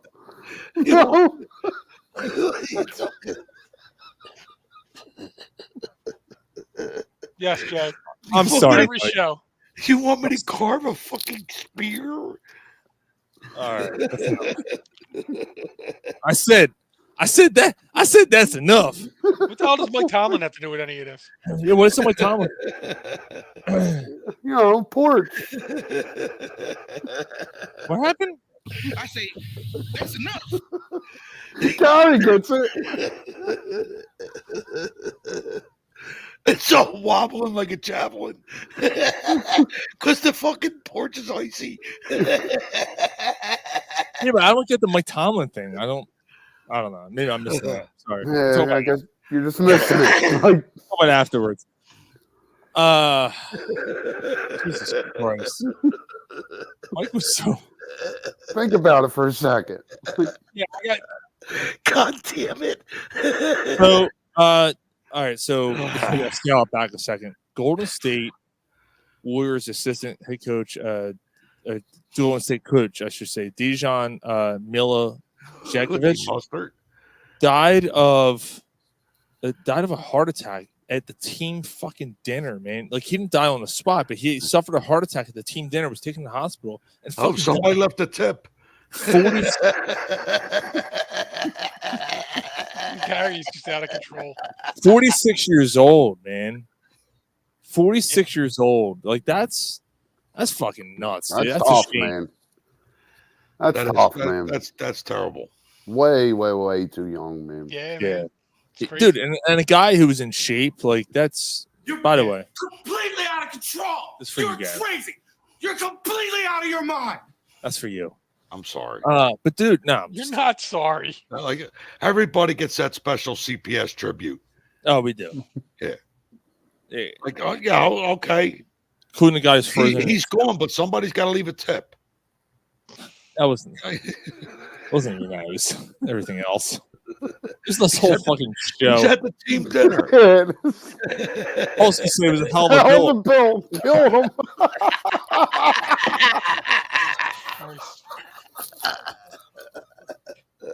I gotta pay this. Motherfucker, I gotta pay this.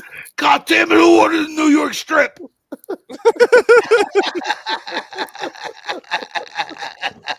Yo, he looked around the table and was like,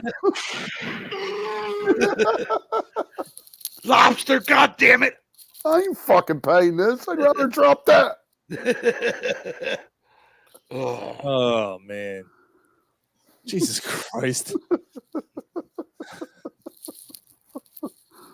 Yeah, we looked around the table like, who fuck ordered that filet mignon? I want him dead. I want his family dead. I want his house burnt to the ground. I want to go to the middle of the night. I want to piss on his eggs. God damn. Yeah. Can't say what was in the appetizer. Jay said Mike's gonna call an Uber.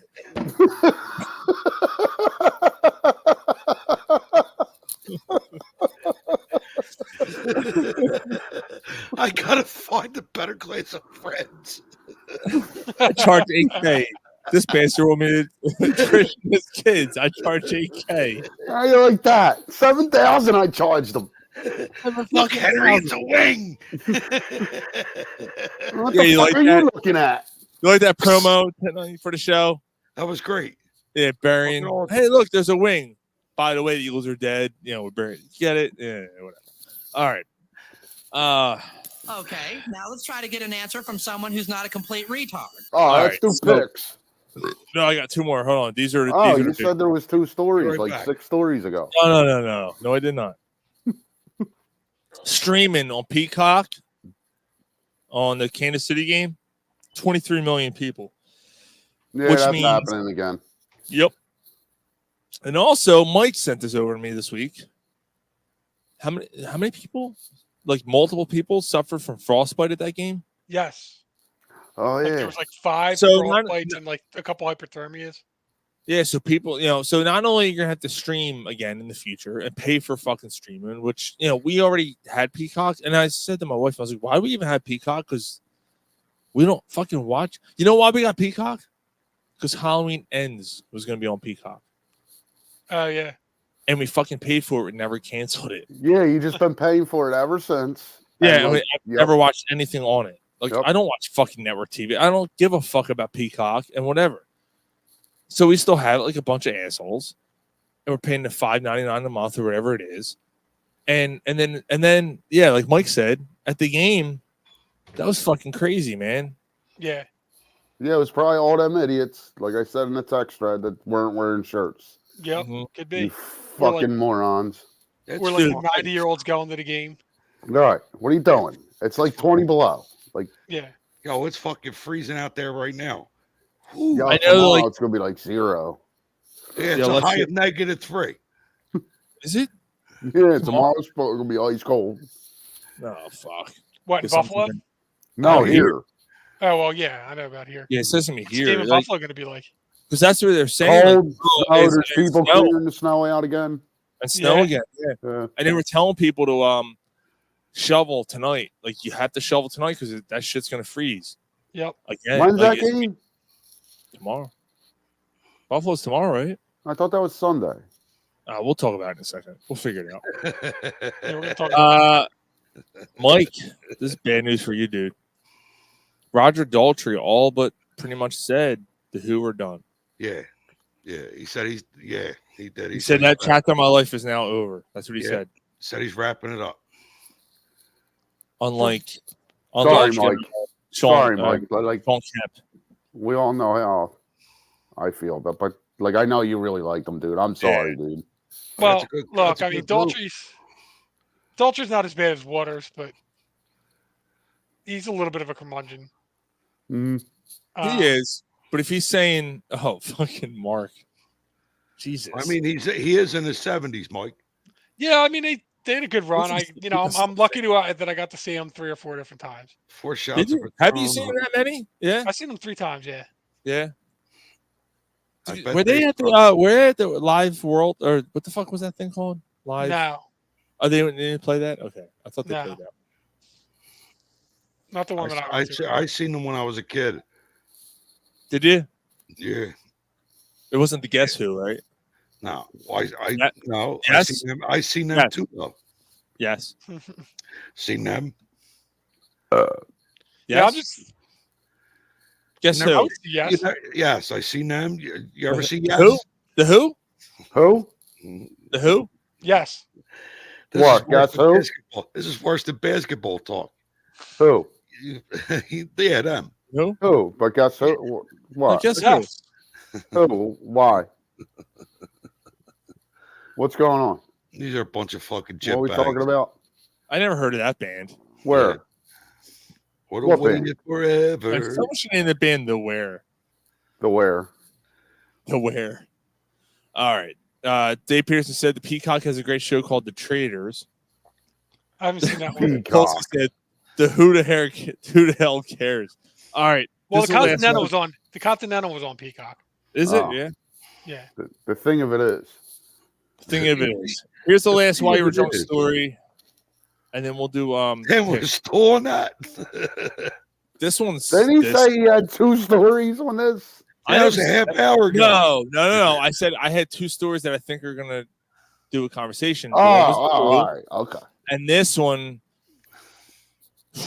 So this week, J. Rick Krause was the former Bulls owner who passed away, was celebrated Oh yeah. in the arena in Chicago with his widow present, and the majority of the crowd booed. How do you boo that? Jerry Brought him Krause, 6 championships. 6 fucking titles. So why are they booing? This 'Cause was they- Friday night after our That they show. blame- that the fans blamed. There was always problems between Jordan, Pippen, Krause.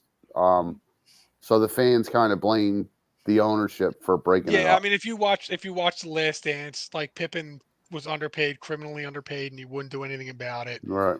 You know, he's a little bit of a shrewd owner. But push comes to shove. 6 championships, dude. 6 championships. Yeah, the greatest player ever. Here, Like, look, so The best So basketball dynasty ever, probably. Well, regardless, man. That's yeah. That's Oh, yeah. ignorant. That's ignorant. No, nah. Yeah, So that's- So Mike, the so Mike- Celtics in the 60s won 10 of 11. All right. Yeah, but the 90s was, free agent era started, salary, all that shit started, man. Like, and look, I'm not taking any away from the Celtics. I'm not, and again, in the same breath, I'm not taking any away from Wilt Chamberlain, any of those guys. But the game changed because it became more of a business. Mm-hmm. And it's the same argument. And I'm not, I don't want to take your thunder, Ryan, but like it's the same. And the thunder roll. But it's the same argument that people have about, someone like Bill Belichick. Why is he the greatest coach ever? Why is, Because his stats say that. they don't though? Because because He gets 15 more wins. no, because the stats don't say that Michael Jordan won the most rings. Right. He didn't. Mm-hmm. Bill Russell, right? Right. So, but you got to look at the eras and who they played against, and the way the game evolved. And It's a good point. And I always go to the point when I'm talking about Jordan, like that time. Like, look at the dudes who don't have rings because of Jordan. Mm-hmm. You know what I mean? Like Patrick Ewing, John Stockton, Malone, Karl Malone, Charles Barkley. Yeah. Like, these are all-time greats. and they don't have rings because of Jordan. Yeah. Which makes him 100%. what? That makes him the GOAT. I feel so, yeah. Yeah, fucking Reggie Miller never won one, right? Nope. Because of But Jordan.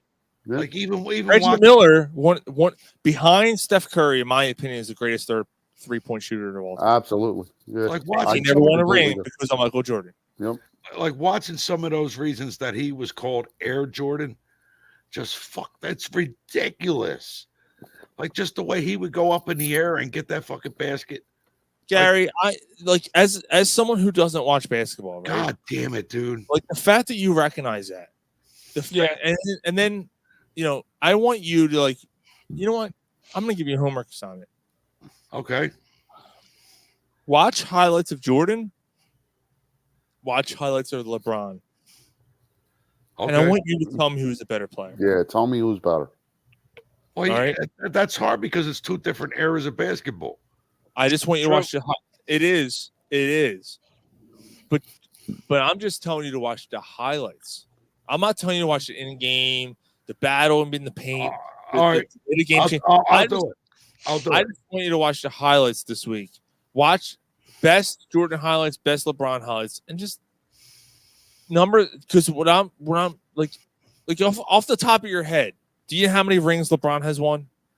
No, I don't. Perfect. That's perfect. I How many don't. MVPs has Jordan won? How many MVPs has LeBron won? You don't know, right? No, I know. Well, I know Jordan's won more than 3. This is fucking perfect. Yeah. So just But watch. I mean, like, just Sean. There's been just watching the highlights. Just ridiculous. Like the way it's just so graceful as he's in the air. Somewhere, Yeah. Jay. Oh, my somewhere, God. Jay right now is fucking screaming at his TV or computer or phone, wherever, however he watches CPS, and going, "Wilt, Wilt." Well, you got to remember he's seen that stuff. Right. Like, Okay. and And Wilt Wilt- Chamber was a son of a bitch of a player, man. Wilt was a monster among men, though. Yeah. And I'm not taking again. I'm not. I don't mean to do this. Like I'm not taking anything away from Bill Russell. I'm not taking anything away from Wilt. But the fact that Jerry Krause built that team through that era and continued to win, and Jordan walked away. Fucking Parr said, "Yep." By the way, he's not Jay Parr anymore. He's Pope Parr. Yeah. Popar. Pope Parr. Pope Parr. Said yes. So the fact that he built that team, Jordan walked away, left. He's said, sitting there sipping I'm his gonna beer, giggling. I'm gonna play baseball. It comes back, and what does he do? He wins again. He fucking Dude, wins they would have again. won 8. They would have won 8 in a row, dude.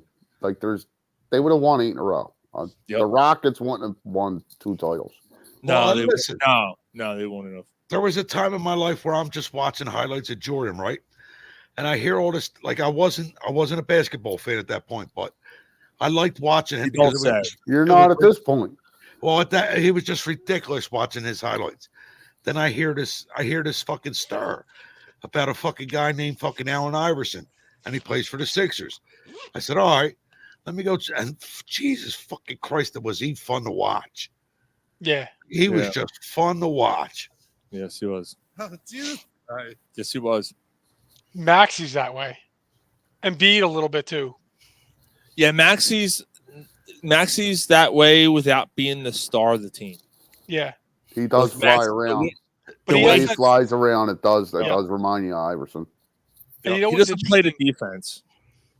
But Iverson had You know that.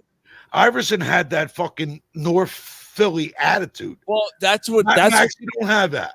You know what I that's mean? what I love this. I love this. This is the shit that you tune into, and this is the shit you hear at a bar, right? Because like this Iverson, is why you know we what? do the show. Like I'm the, I'm popular like opinion. Iverson, the practice interview. That like I watch that more than once, and every time I laugh. But I think practice. Iverson. It's I just think practice. Iverson, like as great as a player as Iverson was, I think what he did in that time was perfect because he brought a different attitude, a different culture, a different spirit to the NBA, which hadn't been seen in the league before. And he like fucking you had tore him Dr. right out of J. his shoes. You had He was Dr. J. do it the afro. You had Jordan with the pizzazz, you know, the He was the pizzazz. face of the league for 10 years.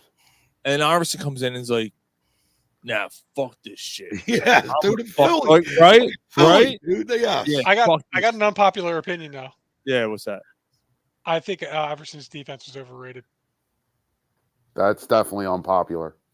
I think that he got a lot of steals, but I don't think that he was that great of a defender. Completely disagree. I disagree, dude. He had a Completely disagree. He would glove people, dude.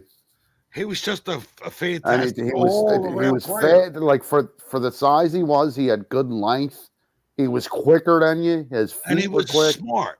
He was Dude, very smart. He was a smart basketball player. Yeah, like Mike, I'm gonna say this. I In his completely era, disagree. I thought he was a great defender. Like he's a thug. He's from the hood. Smart basketball player though. as a guard, Mike, I'm just gonna throw because you're gonna make a statement like that. I'm gonna throw you fucking out there like I would with Gary. You're gonna make a statement like that. Name a guard aside from Ray Allen who's a better defensive player. In his era. Eric Snow took on Better than Iverson? Eric Snow took on the best player Eric Snow was a good defender. of the opposite team to free up Iverson to be the offensive stalwart that he was. That doesn't mean he wasn't a good defender, though. Like it. obviously, you don't want your best player to defend the best player on the other because it's just going to wear him out. I thought he led the league. He was good at getting steals, but he wasn't good at stopping the opposing. Maybe because he wasn't big enough. Right. Like that's I mean, that's type- where I'm at. that Like type- his size.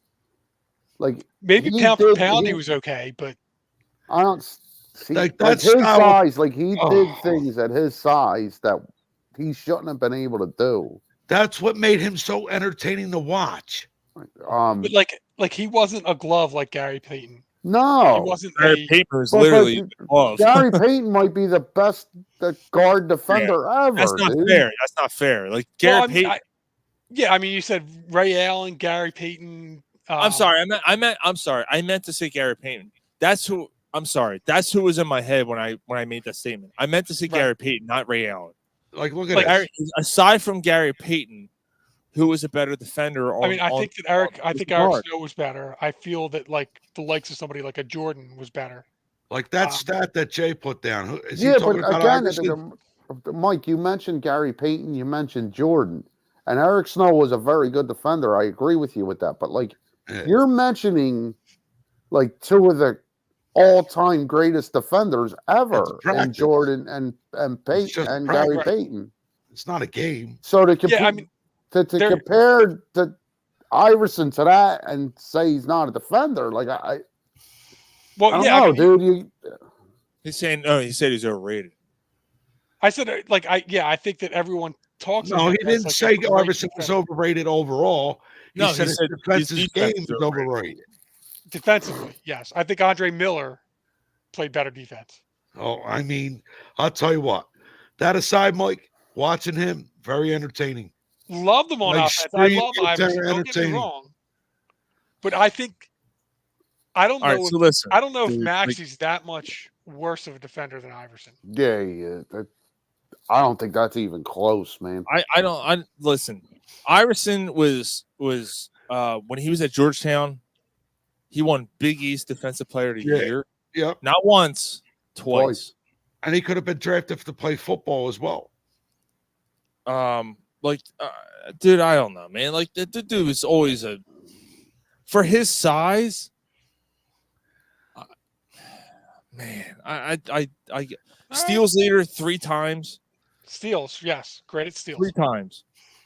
Like the agility. Quick as hell. And Great at his steals. size, like Right. his agility. Doesn't he average close to 3 for his career? Like you're Yes. looking at his numbers, it's like right? 2 point. All right, let me look it up. But he Yeah, gambled. no, I know. He gambled a lot to get the steals. Right, I know getting steals doesn't make you a good defender, but that means he's also just making plays defensively. Like, so you can't just say it's not that big a deal. Like, No, I didn't say it's um, not that big a deal. I said, but I wasn't saying it wasn't that big of a deal. I'm saying that aside from steals, though, there isn't anything else that he did defensively that was top echelon. I mean, both sides of the ball, Mike. He makes the highlight reel every time he plays. Yeah, I mean, I just flashy. Yeah. That's every no. time I he was. plays, I mean, was Asante Samuel a good defender? different sport. Another It is. guy I It is a feel, different sport, but like another Same unpopular guy who opinion, takes. another guy that I That's a feel is overrated. that's a great comparison though, because Asante Samuel was very much like he just made plays, but like he was a ball hawk. Like I mean, like he's just making shit happen. Like I don't know, man. I thought Iverson was a really good defender, man. Not one of the best. But for his size, his position, I thought he defended it well. Who cares, man? Like he took games in his own hands. He won games single-handedly. He did. Polsky has a great segment for 2024. During the basketball season, Gary has to watch a basketball segment and give his opinion. No, I'm not agreeing to that. Anyway, let's move back. Let's get back to because I gotta get rolling, or you guys can finish out without me. But you're not in a wheelchair. Look at his face. He's kind of like, I wish I was. Yeah, like fuck. If I could get rolled into bed, then awesome. Like Mike is spent. Like he's mad. He's getting mad. Let him finish he's his spent. point, man. He's had enough. Okay, Mike. No, I mean I was saying like you at a point with the Kraus thing that you didn't even get to. Me? Yeah. No, the guy behind you. What? There's fucking three of you on here. I don't fucking know. You said you. Oh yeah. So this is the big part of this story, and this is the last thing I have on the show tonight. I don't fucking know. There's three of you. You had. You're the one that does it while you were drunk. I didn't know you were talking to. You brought up the Kraus story. If you're sitting across from me, I would have known who you're talking to. So the big part of the story. Wait, no, I got a question. Hold on, Mike. Quick question, man. Jesus Christ, You haven't gotten up. No, you haven't gotten up out of that chair once, right? Yeah. So how'd you get a fresh beer? He didn't. You got a fridge up there, don't you? All right, cool. All right. Yeah. All right. Stacey King. So while this happened at the Bulls game, while they booed Jerry Krause, which I didn't think it was going to turn into an Iverson thing, which is fantastic. So that's why I love this show, and that's why the listeners should love this fucking show. All right, get to your fucking point already. Stacey King, the announcer for the Bulls, somehow brought fucking Philly into it. Yes. We don't do this in this town. We're not. That is fucking lame. That's what she said. This is something. It's a he, by the way. The he. Stacy is a he. Oh, Stacey King. Ah, Yeah, I remember Stacey it. Stacey Keach. That's something that New York or Philly does. Blah, blah, New blah, York blah, or blah, Philly, or blah, did he just say blah. Philly? Did he say New York? The thanks from the guy. He's not wrong. Thanks from the guy He's not wrong. who was the eighth announced guy down the bench. There's no reason to bring that shit up. All right, What the fuck do we have to do with your own fans booing Jerry Krause? Now, Mike and I and his dad had this conversation. Perfect example. If Leonard Toos won a Super Bowl, right? You know what? That's a bad example. If I'm sorry, Norman Braman. Drunk. No, that's a bad example because he tried to move the team, and yeah, he would have gotten booed. Jerry Krause didn't try to move the team. If this is a better example, if Norman Braman won a Super Bowl in 1988, Eagles beat the Bears in the foul ball. They go on, they fucking beat Cincinnati or whatever. I forget who was. No, it was Buddy Ryan. Buddy Ryan. If Buddy Ryan actually got a set of balls and won a playoff game, and they won that fucking. Dang. They won that. And Norman Braman then tears up the team like he did. Reggie White walks. All these other guys walk. Seth Joyner, everybody else walks. Right? Jerome Brown dies. Right. He comes back. Right. He comes back in 1995. He comes back in 1999, whatever, and the fans boo him. Do you think it's warranted? That was one Super Bowl. One Super Bowl. One. No, it's not warranted. And Reggie White still has the same career he had, where he No. wins a Super Bowl with. It's not warranted. It's not warranted. Eric No. Krause won 6 fucking titles with the Bulls. Like that's what I said. That's ignorant.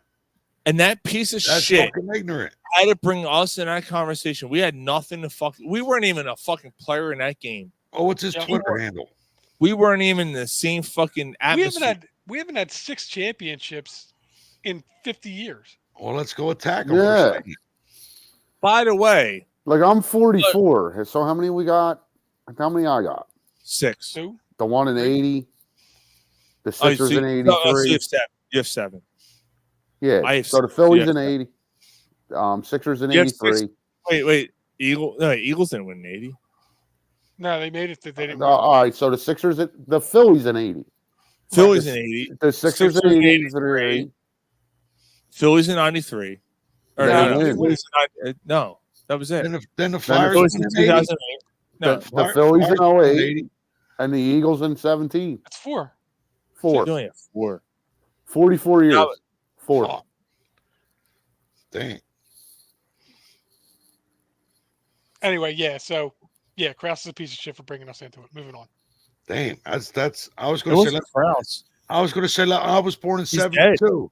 Let's go back to 72. See how many I got. No, yeah, King. So Gary's King's a got piece of 6. shit for- Yeah. You have 6. So you have 2 Because of the Flyers. Flyers.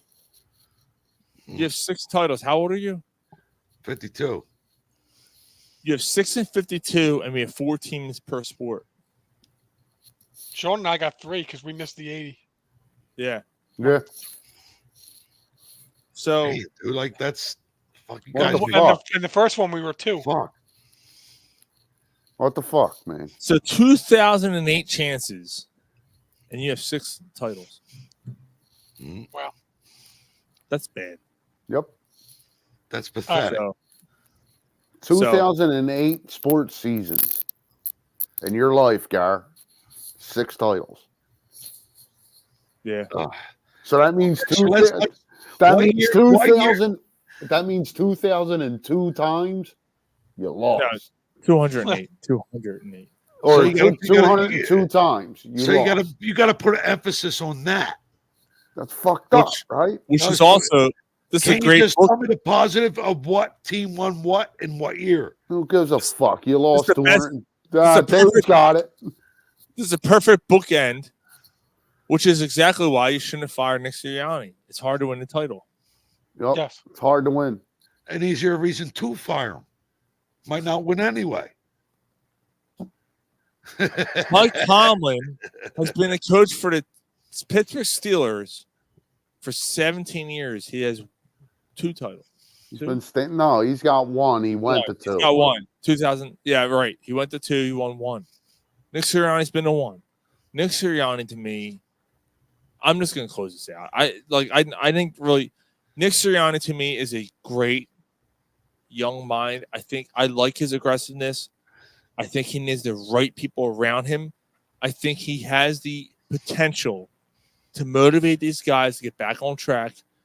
And if you listen to the veterans who That's talked the- that's about a Nick point I was Sirianni gonna- last week, That's a point I was going to make earlier. That's why I Fletcher feel Cox. he's still a good coach. The Fletcher leaders Cox. on this team love him. Jason Kelsey, the leaders on this team, praised him to death and said, fucking, dude, Fletcher Cox literally cursed out a Call reporter. the guy a clown, yeah. He said, get out of here, you fucking clown. Get out of here with that fucking question. Fletcher Cox, who's usually pretty even keel. Like, Fletcher Cox isn't like that, dude. No. I've He never doesn't get seen emotional. Fletcher, He I've doesn't get never seen emotional. him. No. I've never seen Fletcher Cox get like that before. Are you fucking kidding me? You're a fucking clown. Get out of here with that question. I don't know, man. I think they make a mistake if Sirianni goes. I think at this point we know that he's not going anywhere. Oh, Jay Parr, yeah, Jay Parr said the 60 Eagles win, the Flyers win. He's older than fucking dirt. He farts dust. That was Vince Lombardi's only postseason loss in his career. I'm hanging as best I can, Dave. Mike, if you're hurting that bad, man, like, Yeah. cut it off. We're gonna do picks and then I'll call it a night. Yeah, let's do these picks. I got to pee. Sure. Yeah. All right. I'll play the play out song and then we'll do picks. As we're doing.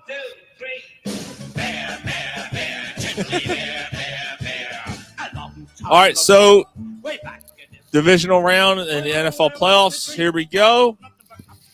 Tomorrow at 4:30, Saturday at 4:30. Houston at Baltimore. Texans, That's gonna be a Ravens. cold one too. Yeah. Ravens are 9.5-point favorites. I mean, Houston has shown no quit. But I think the Ravens get this. I think the Ravens win this game. I'm gonna Ravens win this. Yeah, I'm gonna agree with Gary. I don't think the Ravens cover though. I agree. I think the Texans stay in it and I lose agree. by like 6, 7. Okay. I agree. Totally. Division round tomorrow at 8:15. Packers, 49ers. Mike, before we go, talk about our fantasy playoffs, by the way. Yep. Packers, 49ers. Packers favorite also by 9.5. Oh, that's a big line. Yeah, You said the Packers are favored. No, the Niners are. Niners favorite. Yeah. I'm going Niners, and I think the Niners cover. I don't think this game's close. What about Jordan Love, bro? I love Jordan Love, but Peterson's picking Green Bay. The love is run out. Yeah, Ryan, I'm with you on this one too. I think it's. Well, I fucking hope so because I took my winnings, which I stood on my sword last week, and I said I'm an asshole for doing it. But I after the Eagles lost against the Giants the last game of the season, I rooted against. I rooted against.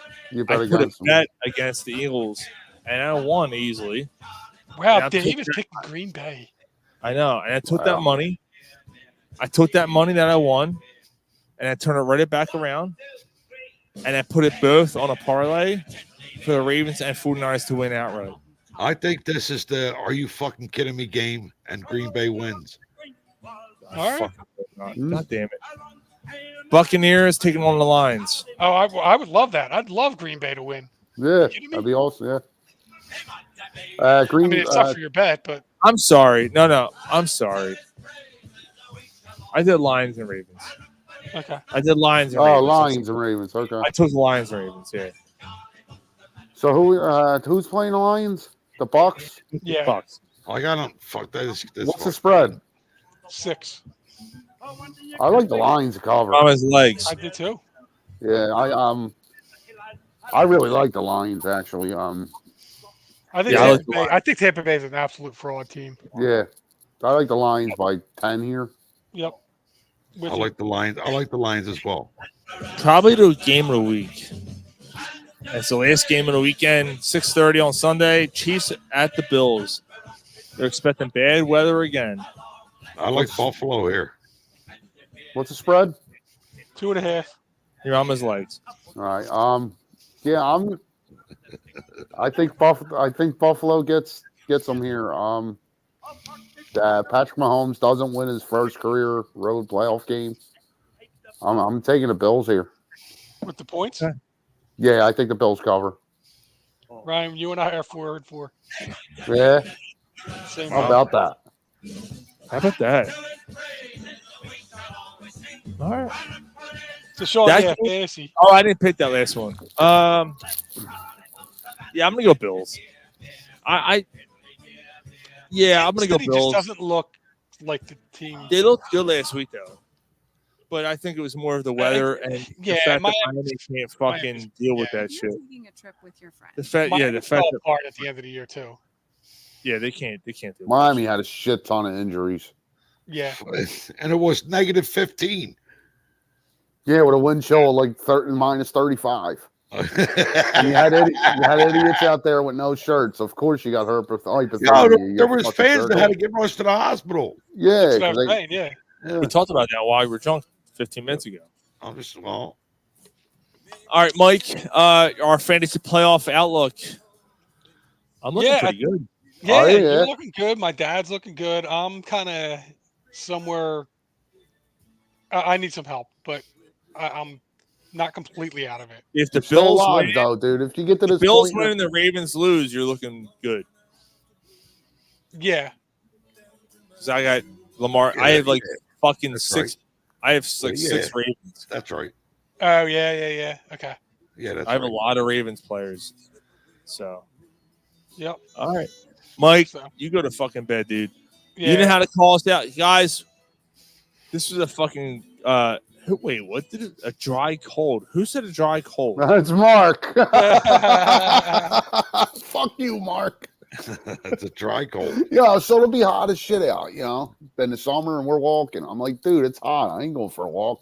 And his line is always, it's a dry heat, man. Come on, you'll be all right. So By the like, way, we just Peterson make had the Lions and the Bills. So Jay Carr also has the Bills. So you said, no, fuck that. It's too cold out. Well, yeah, it was cold out, and he was like, "Come on, it's a dry cold," and we were just cracking up about it. Dry cold. Yeah, I don't care if it's dry or wet. It's fucking cold. You know what? You know what the truth is, though. The cold isn't bad if it's not for the wind. Yeah, is that the true? wind- Like, the isn't wind that true? cuts through you like a The knife. wind Yeah. is the Yeah. motherfucker. If it's just cold, you can deal with it. Dude. Yeah. Yeah, like during this week when it was like 16 in the morning, there was no wind. Right. And I was So like, I'm all right. You know, I was cool. Like, but like today, Like your car still crunches when you open the door. yeah, like when you came out from work Tuesday, and there was a layer of ice on your car like that. Yeah. yeah, but I was still okay Yeah, it wasn't freezing it. Yeah. because it wasn't fucking 30-mile-per-hour winds. Right. Today, when I was trying to shovel and that shit's blowing in my fucking face, Yep. yeah, that sucked. That's the way it's gonna be tomorrow too. It's gonna be like 0 with 25 Yeah, I mile ain't an going hour out winds. tomorrow. I'm drinking beer all fucking day and playing PlayStation. That's a what I'm doing moist tomorrow. You watching football? It's a moist win and watching football. All right. All right, boys. Call All Mike, right, Mike. Penis call out. it out. Penis See you out. guys next week. Yep. All right, podcast is done recording. We need boner coverage. Yeah, we Yeah, can do boner coverage, but I gotta pee. I got a pee boner. Yeah, I'm I'm gonna gonna take a poop. Later, fellas. All right, Mikey, get to bed, dude. Have a easy rest, dude. All right. Thanks. Yeah, I hope you. Dude. I hope you get some good rest tonight, man. That fucking Yeah. sucks, dude. I'm sorry. Yeah, it is. What it I is. thought by now you would have been all right. You know. Yeah, it's like I said. I mean, it's not like agonizing. It's just it's it's annoying. just enough. It's annoying enough to keep you up. So Yeah. I know All how right, you feel. yep. Good night, All right. Mike. Later, guys. All right, brother. Oh, man. That sucks, dude. Yeah. And I know exactly how he feels. It takes time, but he'll get it. Yeah. My dad had both his done. It's just that you guys dick cut off too. Who, my dad? No, you're. I'll have to ask him. Hell, Dad, you still got your dick? Yo, man, there was a scare with my father. Like he had a fucking aneurysm. You know we're on boner coverage, right? We're on the internet. People were, well, I'm just, my father had an aneurysm in his stomach. Yeah. Yeah, so, you know, that's the same as an aneurysm in your brain. So the doctor said, let's get it looked at. So he goes, gets it looked at, and it's, you know, it's nothing to worry about. And it didn't grow since last time they told him about it. His penis or the other thing? And his and his stomach. Oh, the stomach thing. I'm sorry. Yeah, he's good. All right. That's good. Yeah. I'm glad, dude. I'm glad to hear that. Your dad's good people, man. I love the old man. Yeah, he's good. He's good, dude. We got to get him back on. Yeah, we should. When we can get all together, man, get him on. Fucking bring him over. Yeah, him, Mike's dad, fucking Jay, No, and fucking Mark. Too much. Too much. It's a lot. You didn't even hesitate. Nah, that's too much. Yeah, that'd be fun. That'd be fun ass. That'd be fun ass It show. would be ridiculous. Dave Pearson said, "Thanks for doing this every week, you guys. No matter what, the shit going on Friday night, 8:15, the world takes a back seat. Man, and for a few minutes, my free in my mind." I'm thankful we're able to do that for you. So, yeah, Jay, fucking Jay, Dave. So yesterday was a year since my dad took his own life.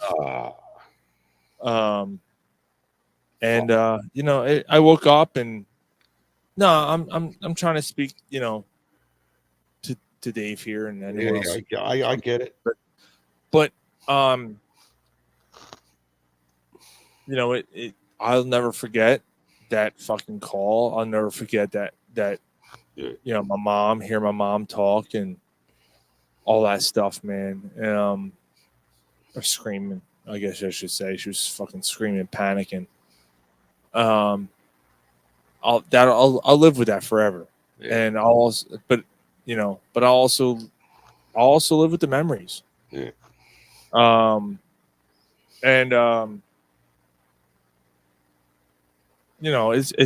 It's a part of life, man. Unfortunate, and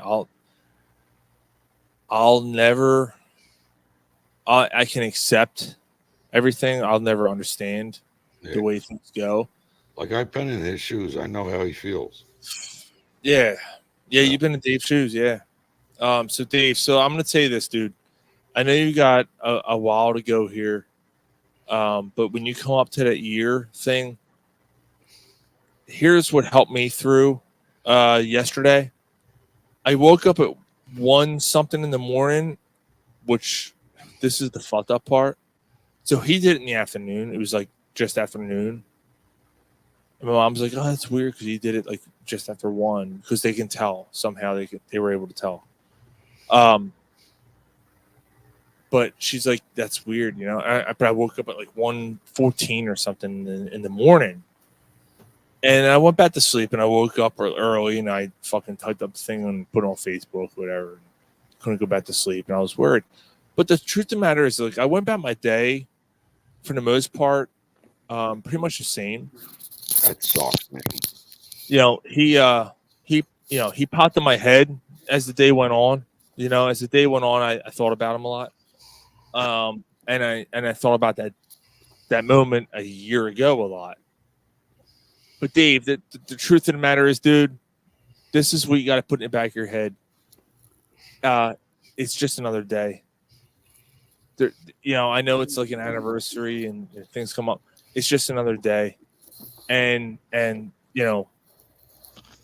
they're not feeling any pain, man. We're the ones feeling the pain, and we're the ones feeling the pain every single fucking day. So what's the difference between that day or the day before that, the day after that? You just got to go about your ways, dude. I don't, and God I don't bless know, us, man. yeah, God I don't know bless any other, I don't know any a better way to do it, to say it, but that's the best way I can put it. Like, you just got to keep moving on, put your head down and trudge on. And Dave, like, you've done such a phenomenal job. And I've never met you face to face, dude, but just seeing your shit on Facebook and seeing the way you've handled things, you've done a phenomenal job in being able to remember and grieve and try to move on. So, Polsky, my mom's doing all right, man. She's doing all right. It's been tough, obviously. I actually booked the trip. I'm going to go see her in February. Late February, I'll be heading down there for a weekend. Her and I are going to actually catch a Phillies game. Oh, nice. Yeah, we're going to catch spring training down there. I'm going down for a long weekend. I'm excited. I can't wait to see her. So my last beer. Come over here. I got some more. So, but anyway, yeah. Dave said, "You guys were just what I needed. Life has changed, but the one constant was the." Absolutely, Dave. That's why we keep doing this, man. That's absolutely the reason why we keep doing it. Yeah. Dave, That's why articles are important. let's. You had to, didn't you?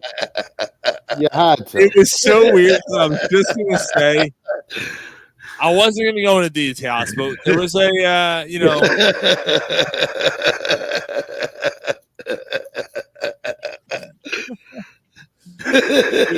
Such a dick. No, but you know what? It goes what I was going to say. I wasn't going to go into details, but Dave, it's that right there is the reason why we keep doing this. Yep. So we had a little bit of an issue a couple weeks ago. Shit was, we were going at it with each other and whatever.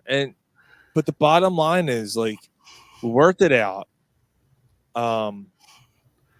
Look, we have a plan, by the way, and I don't know if anybody knows. Like, I don't know if we talked about it on the show.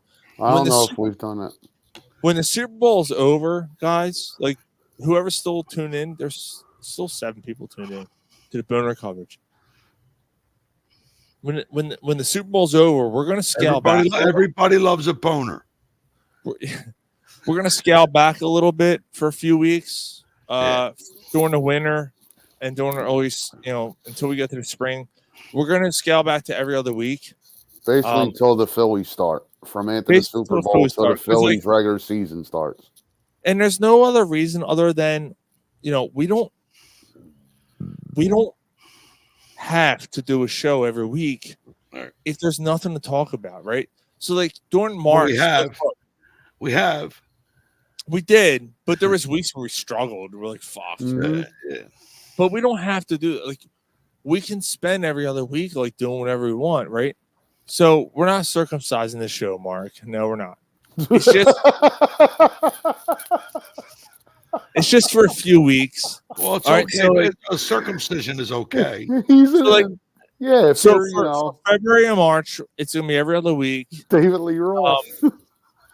But like, we're gonna cover the big stuff. Like, if there's a big free agent signing in the month of March for the Eagles, well, guess what? He's still gonna be a signing the following week. So, like, we don't, you know what I mean? Like, we don't have to fucking.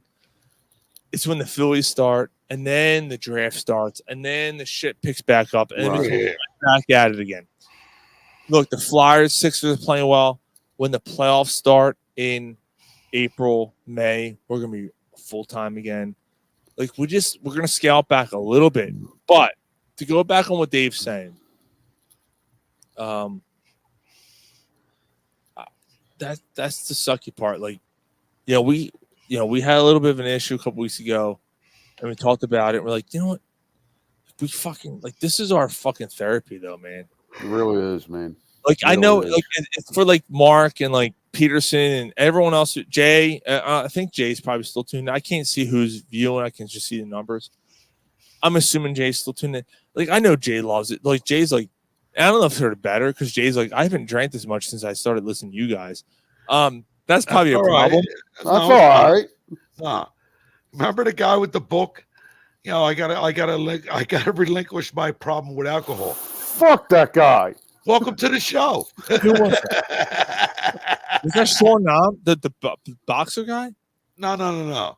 This was the horror story writing guy. 2 years Oh, back. Shit. It was the fuck was his name? Because he had a name. Oh, it was Matt. His name is Matt Damon. Yes. Matt Damon. Yeah, Matt Damon was the horror writer. Yeah, Matt Damon. He said, oh my god, dude, that's fucking like 6 years ago. Do you remember he said, "No, I got a bad problem with alcohol. I gotta determine my relationship with alcohol." And I hold up my beer. I said, "Welcome to the show." Yeah, I remember that. Matt Damon was his name. Yeah, the shit's getting blurred to me. Peterson said there were a few that I can say were the best, but the sports took a backseat to the laughter and better back and forth. Banter back and forth. Some great guests. But when everyone is firing on all cylinders, it's fantastic. Like, we get a lot of people saying this, man. I thought tonight was really good. Yeah. That dude, tonight might have been the best virtual show we ever did. Yeah. Like there's always a vibe when you do it virtual, and it wasn't I there didn't tonight. feel that tonight. No, it wasn't there No, I tonight. didn't feel it either tonight either. I think a part of it was like the snow, and we accepted it like early. Like it was fucking Monday. And we're like, yeah, we're doing virtual this week because we knew like this shit was coming. But I also knew that if it was a code-in, you guys would have been here. No, it was absolutely. Oh yeah. Yeah, I knew if it was like fucking nothing and slush, you guys would have been here. But I also knew they were calling for a significant amount since the beginning of the week. And I knew it was gonna be this way. When I was out shoveling snow, I was literally excited to do the show tonight. Yeah. Same here, dude. I was excited. And like listen, I love coming to see you guys every week, but the traveling, it's stressful because it's something I have to worry about. There was a legitimate excuse. Like it wasn't like, oh, I can't make because I'm shitting my brains out. Or I can't make it because I got a fucking christening tomorrow. It was it was like it was like, yo, there's a half a foot of snow. Yeah, there's I'm not fucking coming. 6 inches of snow on driving. And a part of it was like, you know what? Yeah, I'm looking to fucking cozy up for the weekend and fucking drink. Of course, we have fucking guests here on Sunday, but whatever. That's cool. Who's coming over? People. Connor's old school friend, his old schoolmates' parents. They're good. They're actually good people, though. Just tell me keep it cool. You're trying to watch football. No, that was already established. She got nice tits, Sean. Yeah, she does. Oh, hey, yo. That's why it's boner coverage. I hope she ain't watching.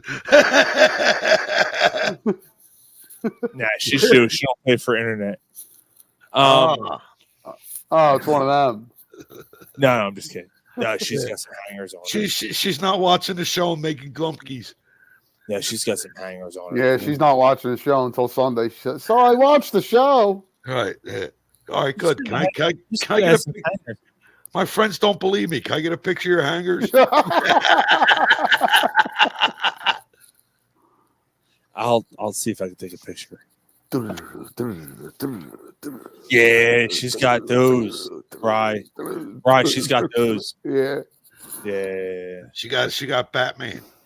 Yeah. Big ass titties, man. And they're both great people, though. No, I told it they're coming over Sunday. I was like, all right, well, no, so it was already established. If the Eagles are playing, you ain't coming over. Oh yeah. So last weekend, Quinn gets a text. She goes, "Well, should we worry about next week?" And Quinn writes, "Judging from Sean's stance on this, I think you guys are good for next week."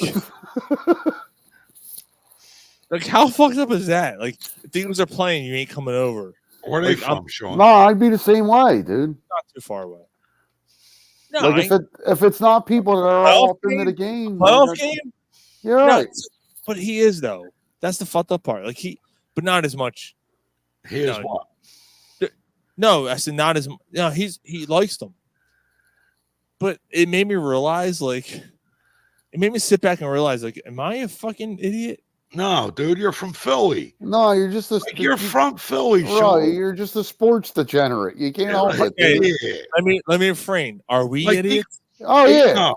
Eagles fans from Philadelphia. Eagles fans from Philadelphia are different than Eagles fans from Bucks County. Yeah, but still, they're different. Still. Well, no, still. No, that's I lose. That's what we are. If you don't lose, like it, don't come the fuck over then. I lose 2 days out of my life if the Eagles shit the bed. So what? That's what we are. You know what I mean? Let me so go back what? here. So, I'm Dave a jerk Pierce when it said, comes to the I missed Eagles. the first part thanks to the weather, but what I caught was great. For the record, Ryan, I am closer to Erie, PA. Pocono, 75 miles per Ohio border. Holy shit. Oh shit.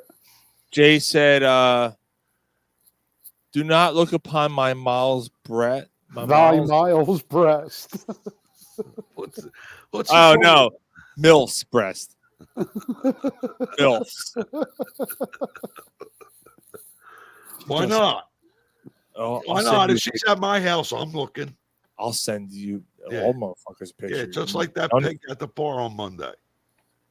Send all your motherfuckers a picture. God damn, that fool. I used to know what she was wearing too. That was a tasty morsel. Yo, the line of the night though. If that was my daughter, I had to peek on her in the shower.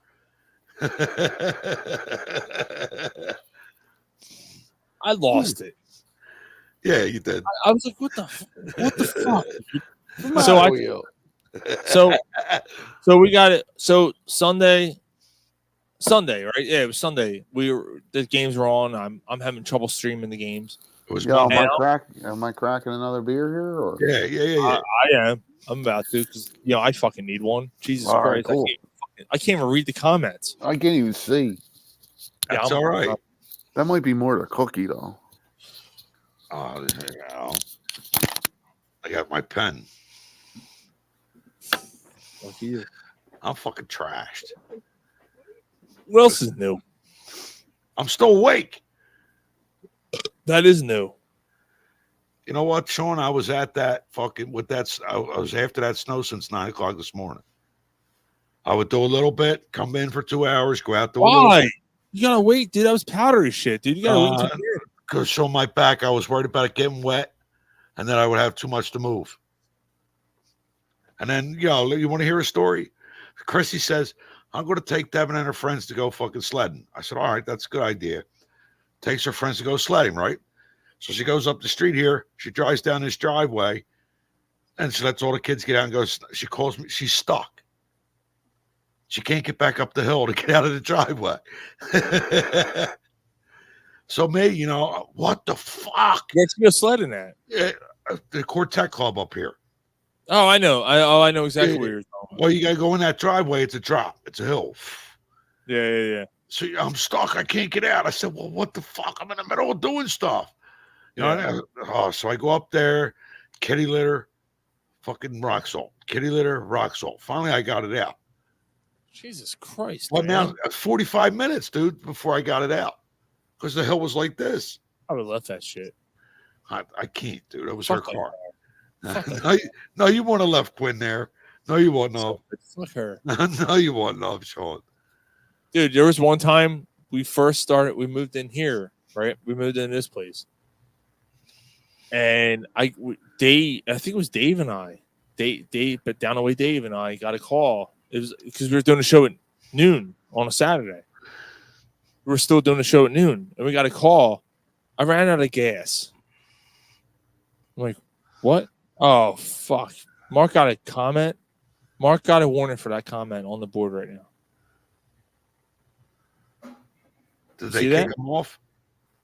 No, I'm keeping it there. Fuck that. He said kick him off? Fucking keep him there. No, you got a warning for it. Get the fuck out of here with that. Like for that? We've said much worse. Back was sweaty on my spaghetti. What am I doing? Let me pour a beer. What the fuck am I doing? Yeah, I'm sitting here with a dry mouth. All right, So we got to call him. It ain't our fault if your back's moist while you're cutting the grass. I ran out of gas. We're like, what? Ran out of gas. So we're driving south on 95, and we're looking to our left. And I fucking see her. I see her car. So I'm like, oh shit, there she is. So we get off the next exit, we turn around, make a U-turn on 95, and you come back up 95 and pull up behind her. I'm like, how the fuck did you run out of gas? I mean, I had a gas container. I fucking filled up her car just enough so she could get to a gas station to fucking fill up her car. Why did I bring it up? Oh, because you got stuck. That's right. Who was it? No, so he was talking about how Chrissy got stuck in the snow. I was talking about how we first moved in here, and Quinn got stuck on 95. She ran out of gas. So it was Dave Woods and I. And we fucking we're driving down south on 95. We saw her on the other side. Like, oh, fuck, there she is, side of the road. It was a Saturday afternoon because we did the show on Saturday afternoons back then. You're drunk. Oh, yeah, we're all fucked up. Pulled over, pulled behind her, gave her a fucking thing, gas container, filled up her car, and she was able to get to a gas station. So not that same year, I think I was coming.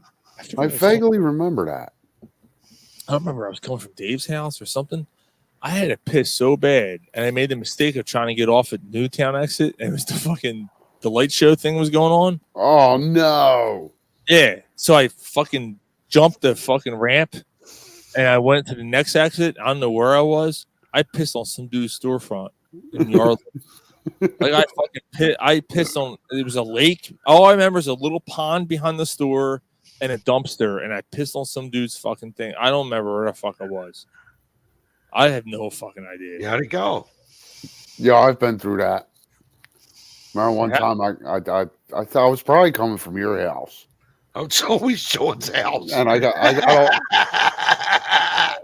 off at Cottman Ave, and I just pulled into one of them fucking like mechanic shops. Just pulled up behind it, like Yeah, you had to. Yep. Yo, Mike and I, right? One time, so years ago, like this is fucking, dude. This is how long ago it was. Chevelle's second album came out. Wonder what's next. The red was the fucking single, right? So I pop it on, and we're heading down to Delaware County to hang out with Tim Grogan, and he lived in Havertown. No, Havertown. No, it was Havertown. Right past the Tower Theater. We're hanging out with him and his big titty daughter, and we hit this bar up, and we had a good time. We were throwing darts, and I'll never forget, dude. This dude was shooting darts from his hip. This motherfucker had a cowboy hat on, literally stood there.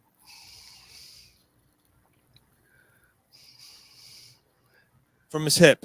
Hitting bullseyes, right? Yep. Fucking nailing it. We're like, what the fuck? It was national championship game. It was January. I forget who's playing. This is 2000. I don't remember. On the way home, both of us are fucked up. Like, fuck, man. So I see that dude should get cracked with a fucking slapjack. Yeah, I see him. So we're on the way home, and we pull over to this fucking Taco Bell or something. And like, dude, we gotta fucking piss. Like, both of us had to piss. We pull over, and we're both pissing behind this dumpster.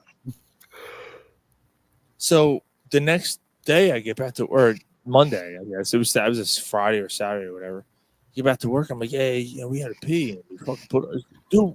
And I remember Tim telling us, like, are you guys nuts?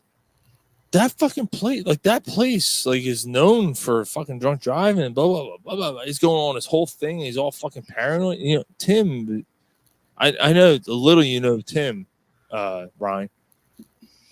Tim was fucking panicking. He's like, are you guys fucking nuts? He's yelling at me. He's like, listen, there?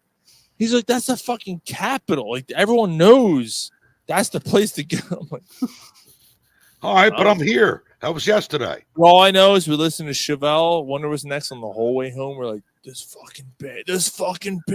Yeah, that album was. Band. Yeah. You gotta pee, man. That album was special when it first came out. I'm doing another perpetual focuses. Bumpuses.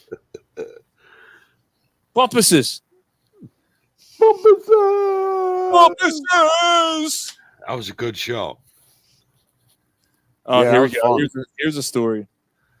That was fun. Mark, I dropped trail on the sound barrier on the turnpike in traffic.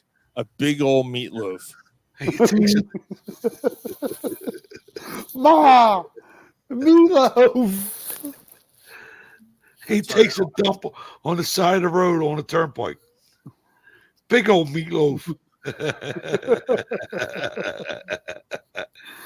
The only time I saw any shit like that on the turnpike, fucking me and my uncle, man, we're going to fucking Madison Square Garden to see Metallica in 2009. So he took a shit? No, you gotta fucking piss like a racehorse every I fucking heard. 2 minutes. It's a good story. Dude, we're on the turnpike, and he just pulls over and just fucking starts pissing on the side of the fucking road. I'm like, Jesus Christ, man. Or did he get out of the car? Drunk. Yeah. Completely drunk. Oh, yeah, we're drinking on the. Yeah, we're drinking on the way. On the way to Madison Square. Yeah, dude, it's a fucking 2.5.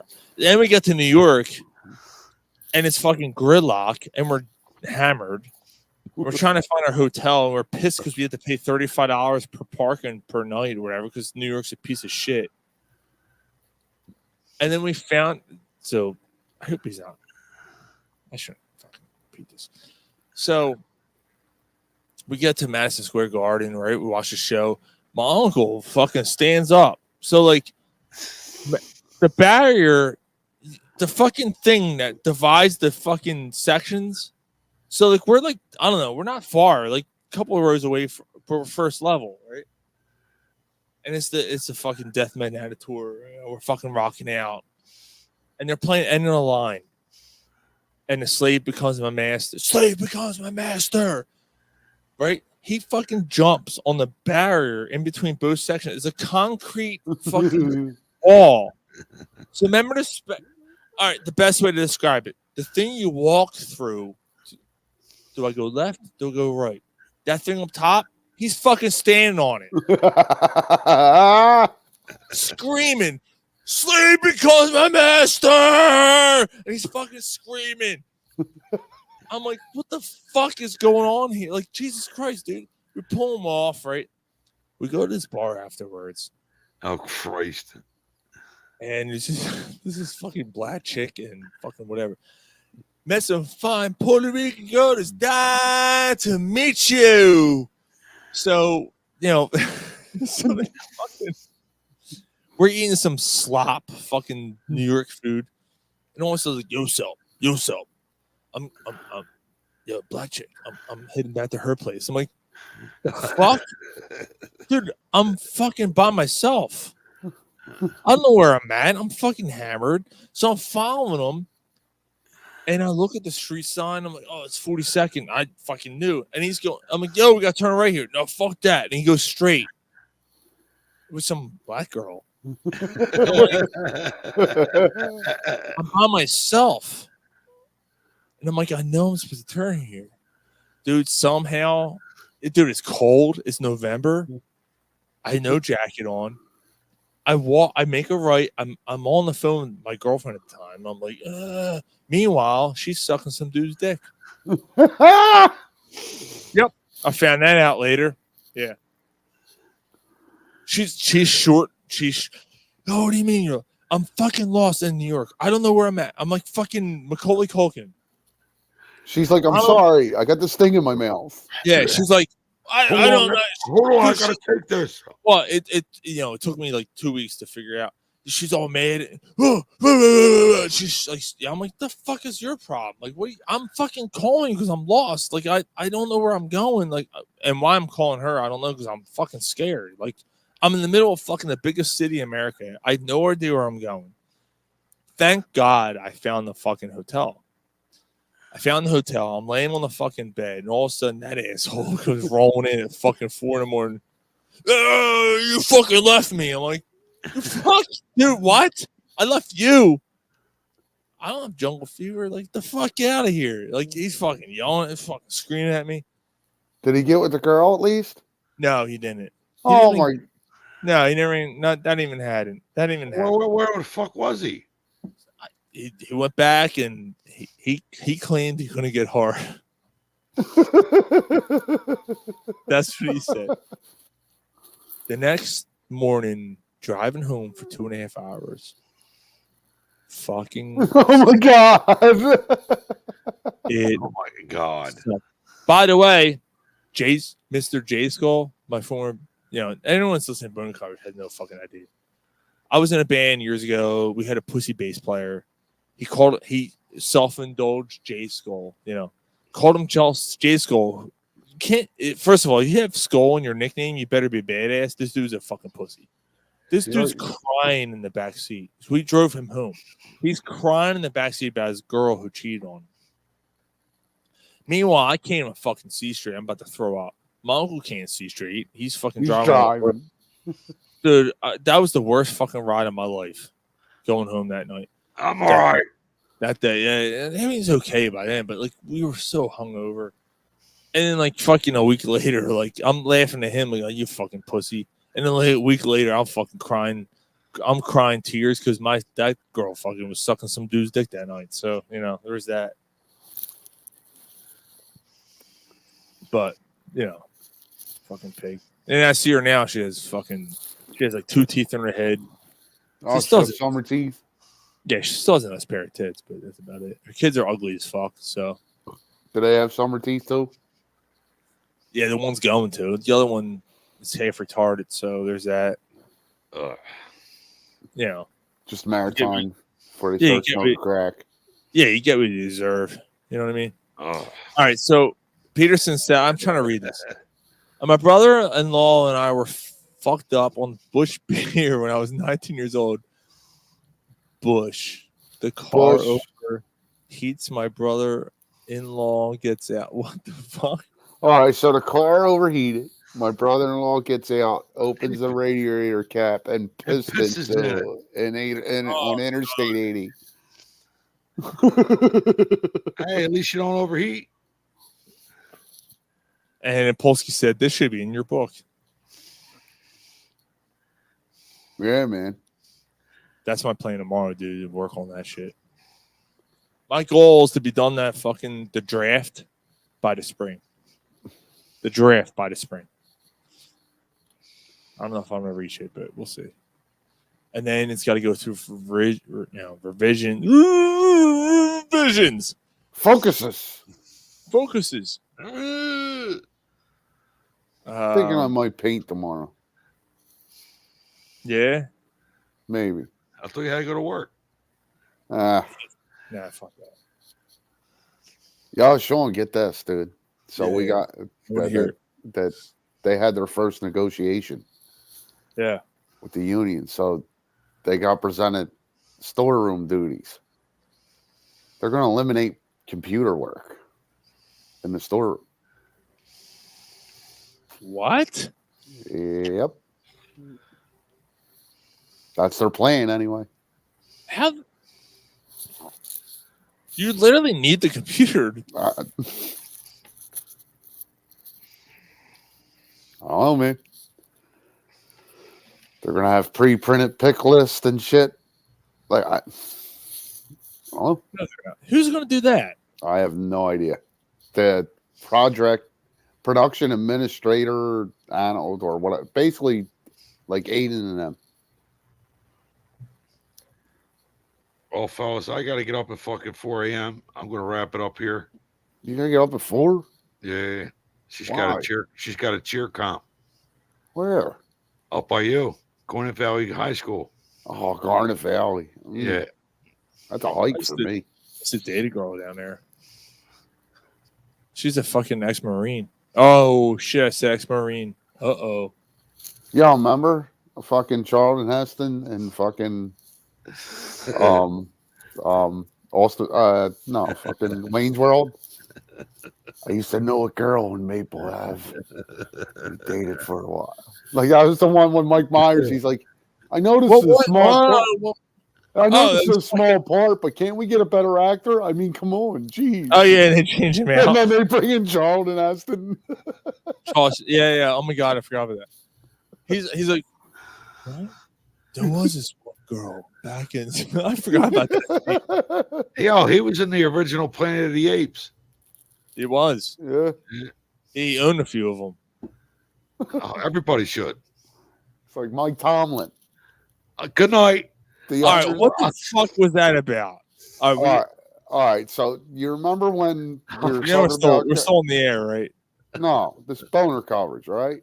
You're still in the air. Oh. All the union shit, all everything you were just talking about. It's all Nobody. There ain't nobody that matters that's listening to that. Podcast is over, yes, but still. All right, then. I love you. Good night. So what's the worst that can happen? We get thrown on Facebook? No, we're going to throw it. We're good. So, see you, dude. You know how we were talking about? Hey, he shut his computer like he did the last time we were on the show. I can still hear him. Fuck you, Gary. Oh, you can still hear him. Hold on. Did he hear that? He's like, you fucks. No, I can't hear that. You didn't hear that? No. He shut the thing. He goes, you fucks. You didn't hear that? No.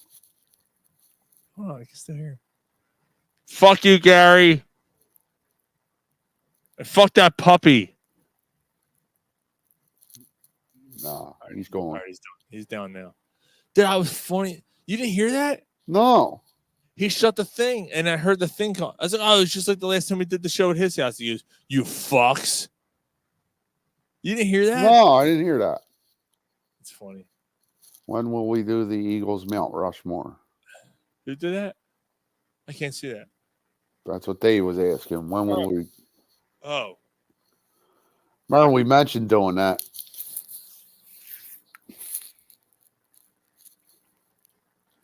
Yeah. Maybe we can do that next week. We'll do that next week. Yeah. Yeah, we'll put it out in a thread. Let the guys know.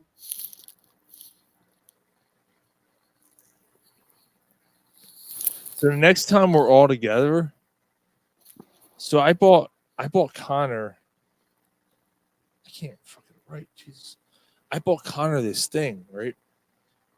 Where you put your finger on it, and it's a thing from China, and it plays, you could do songs and shit. Next time we're all together, I want to play Guess That Tune, and we all fucking try to do a song, and we try to guess what song it is. Oh my God.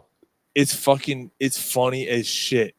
And then it's got a little mouth so it looks like a horn. It's got the same shape as a horn, straight down, and then at the bottom it's got this thing. Well, the bottom is a little mouth, makes it louder. It's and we try to do a fucking Guess That Tune thing. All right, let's do it. Yeah. Next, whenever the first week that Mike is back, okay, we got to do that. So that'd be fun. Yeah, sounds like fun. Polsky said, it sounds like a blast. Polsky said, going to bed. Great show, guys. Good night. All right, Mark. We're not far behind you, man. Yeah, probably not. All right, so to explain to you the Mike Tomlin thing. Yeah, I didn't get that. All right, you know how we were talking about guys standing on porches? Mm-hmm. Certain kind of guys. Uh-huh. So Mike Tomlin, how does he connect to that? Maybe he's black. There you go. Yeah, but I didn't get what you guys were saying, though. Well, when you have a certain color person standing on a porch. Yeah, but it was something. No. Yeah, but it was something. There was something else that was. Gary kept going on about a spear. Okay. Something about wobbling or something. Right.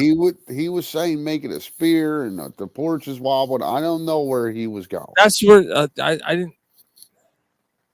Yeah, that's where it lost me. Yeah, he was, how he gets. He was on his own little thing. You guys are fucked up.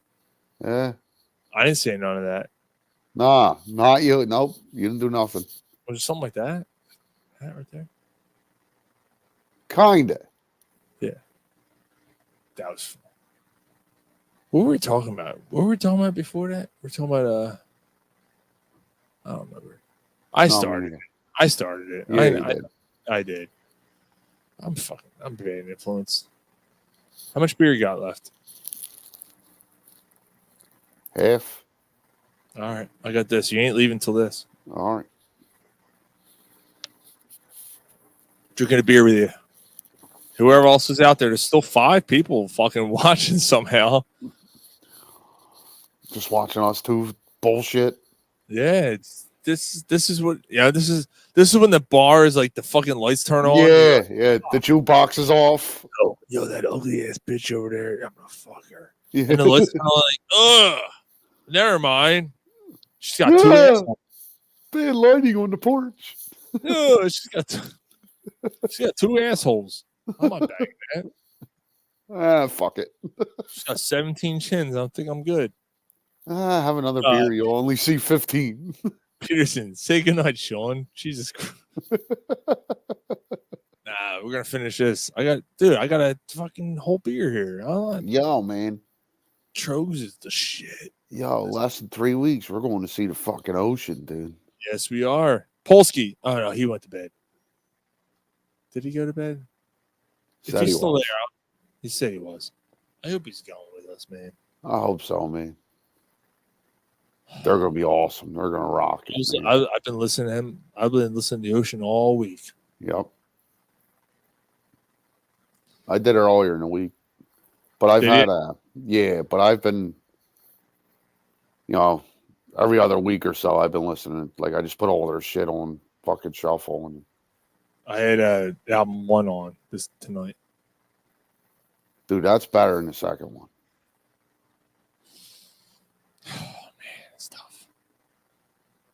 Yeah. It's Anyone else better, has dude. no fucking idea what we're talking about? Nope. Yeah, man. I know. Dude, the way it starts. Boom. Boom. And then a fucking song kicks in. Yep. The way that second album ends is so fucking I know. Good. I know, man. I know. Either way, it's gonna be a good fucking time. Yeah, It'll be a good time. They're gonna tear that trilogy up, man. Yeah, I hope so. I might not go to work that next day. We'll see what happens. Yeah, it was a good show tonight, man. We had a good conversation. I knew it was gonna be that way. Yeah, I enjoyed that, man. That was good. You know, I even if we were in person, I think we are all resolved to the fact that, like, even with Gary, like Gary was like, "Oh no, I wasn't saying, I told you so."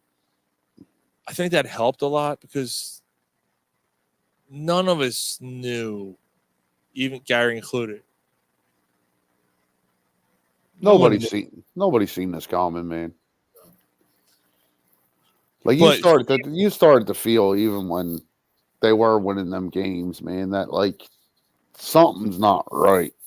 But not with the coach. I just thought just with the team, something just wasn't right, man. So again, I'll say it. They beat Arizona. They beat the Giants. Right? That makes them 13-4. No one's probably the 2 seed. For his fucking job. Yep. Nobody's calling for his job. The team quit. It is what it is. They fell apart. It's historical. I get it. You are not firing the head coach, especially when Jerry Jones is keeping Mike McCarthy. What Mike McCarthy has done with that team. But if you're it's worse. It is. But I actually think it's the right move for the Cowboys to keep him. I don't. I do, only because, like, if you fire McCarthy, you basically have to figure out a way to move on from Dak. I know how you're doing it. Well, his dead cap hit would be $61 million. No. I don't mean Dak. I mean move on. I know how you're moving on from McCarthy. If I'm Jerry Jones, Belichick. Yeah. If I'm Jerry Jones,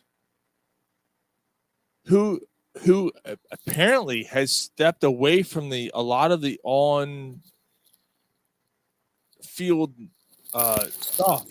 Yeah, his son's. Yeah, I'm 100% bringing Belichick on and saying, "You're my new head coach. I want you. Look at this team. You're gonna tell me you can't win a Super Bowl with this team? Come on, dude. Like Belichick as a head coach is doing as much of a good job as McCarthy has done offensively and defensively in the regular season with that team.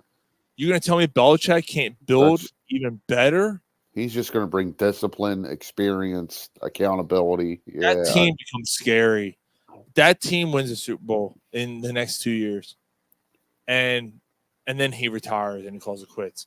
Because that team's already winning 12 games next year. Yeah.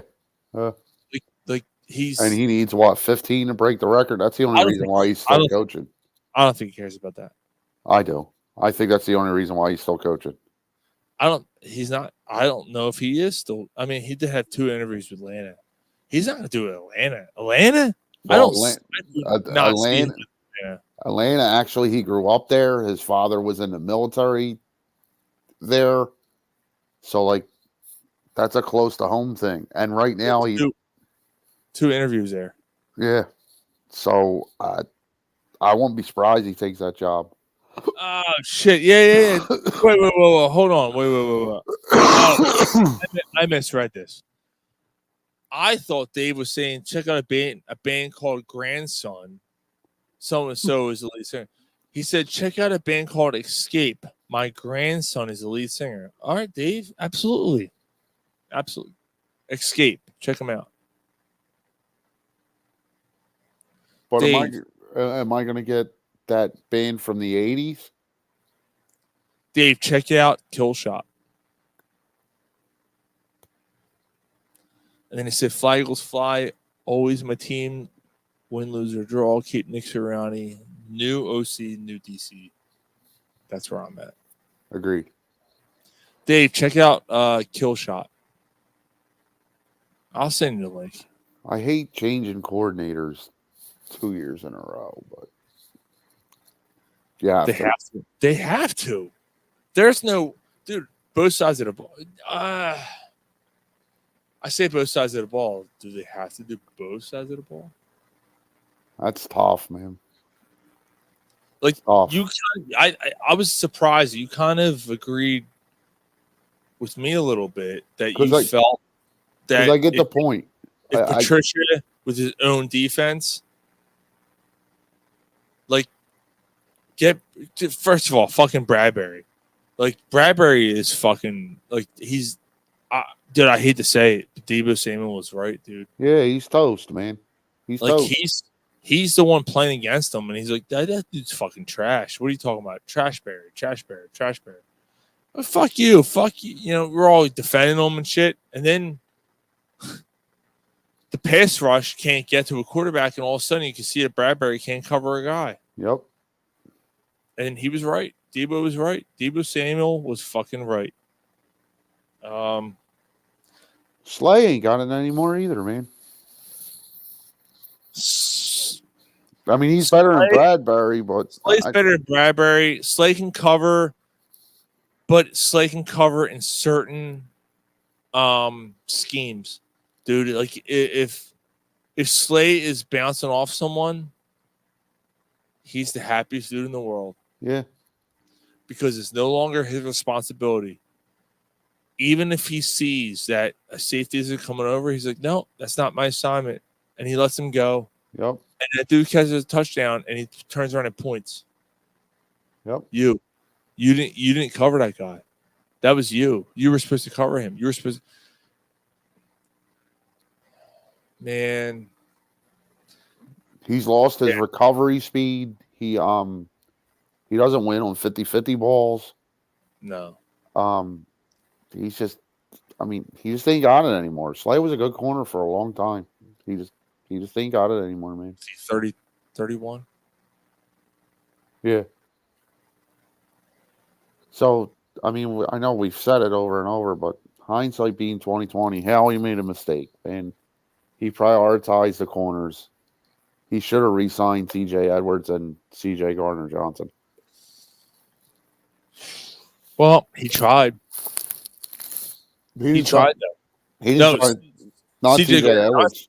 No, T.J. Edwards did not try. I was a little upset about that one. Uh-huh. I felt that T.J. Edwards should have stayed as an Eagle.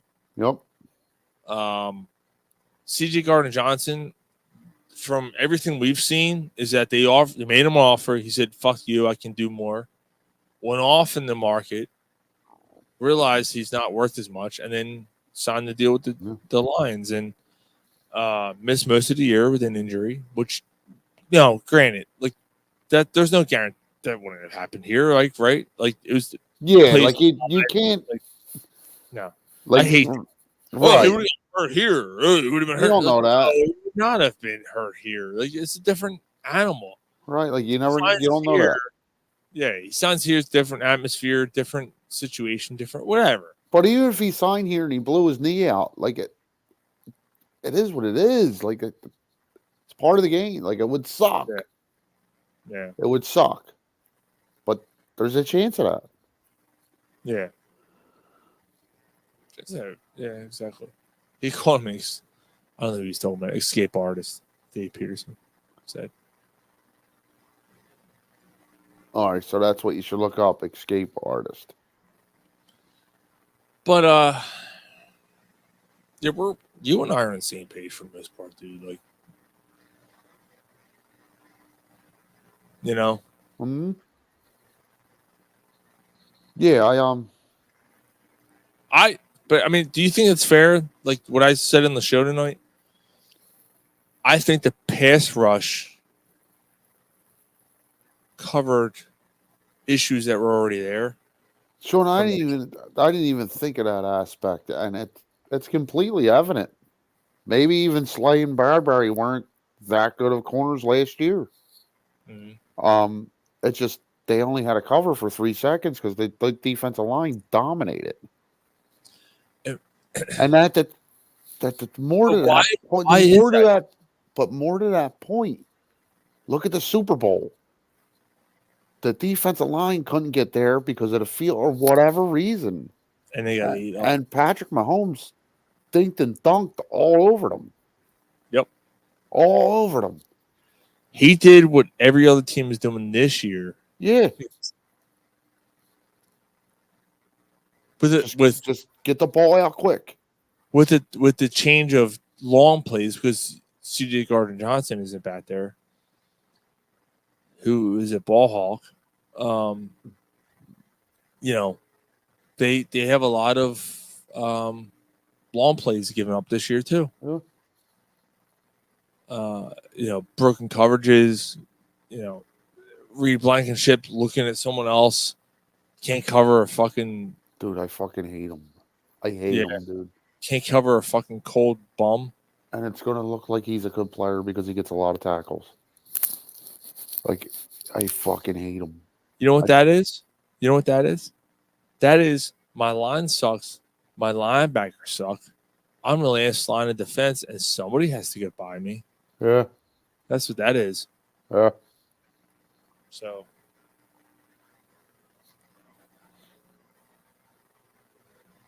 That's exactly what that is. Peterson said, what do you think about the reports that Reich is already consulting Nick Sirianni on defensive and offensive coaching choices? I didn't hear that. I didn't hear that. But if I like it. How about he just comes here as a fucking offensive coordinator? Just come here. Run the offense.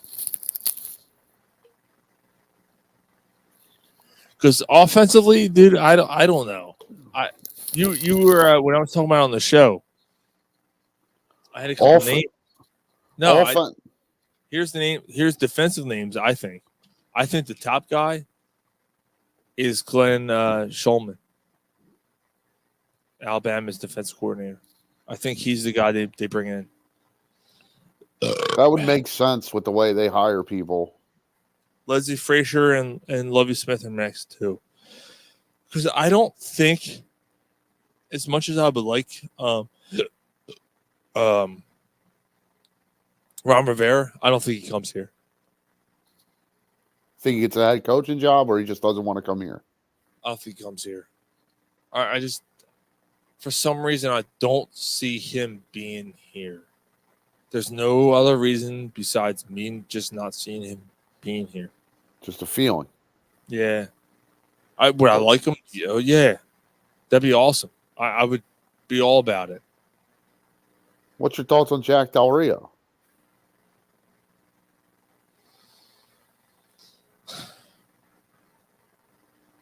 I think his time has passed. He was a good coach at one time. I think he's just a name at this point. I think he's just a name. I'll tell you right now, if you were to offer me Jack Del Rio or Matt Patricia, you go Matt Patricia? I'm going to go Matt Patricia. I would rather have Matt Patricia retool and re-scheme that defense. Me, personally.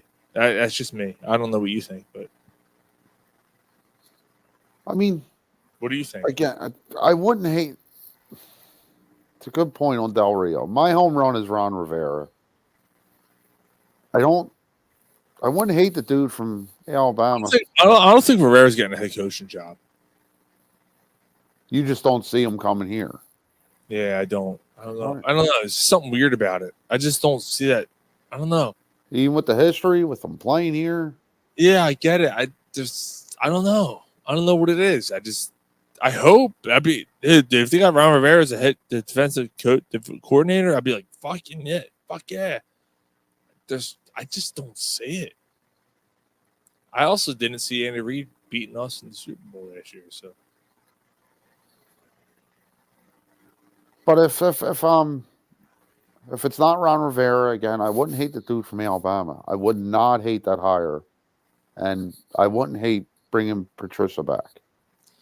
Jason said, "Is that O line as good as you thought?" Yeah, You think it is? yeah.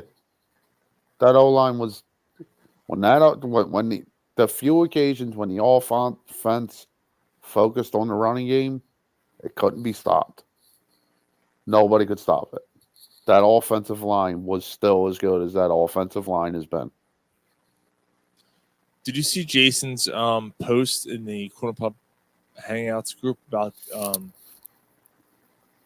the fans when the Bills drafted Josh Allen? They were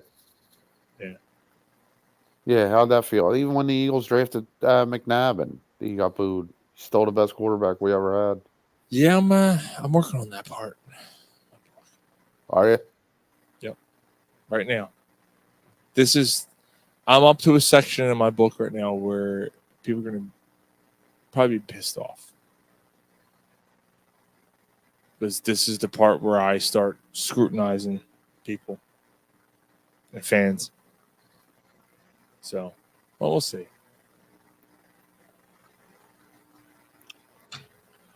All that shit. Yeah, it is. I mean, it's the focus. It's honestly the focus of the book. Really? Where we are. We claim we're not sensitive, but we are. That's the focus of the book. Overall, Philly fan base. Yes, 100% sensitive. 100%. 100%. We say we aren't. We are. We are, man. You don't care what you think about us. We do. Yes, we do. I don't want to hear we don't.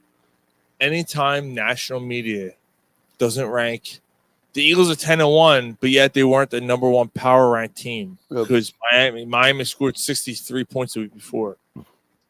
Fuck you. It's all that. It's like, why? First of all, why do you fucking care about power rankings? And second, you just showed your card. Yep.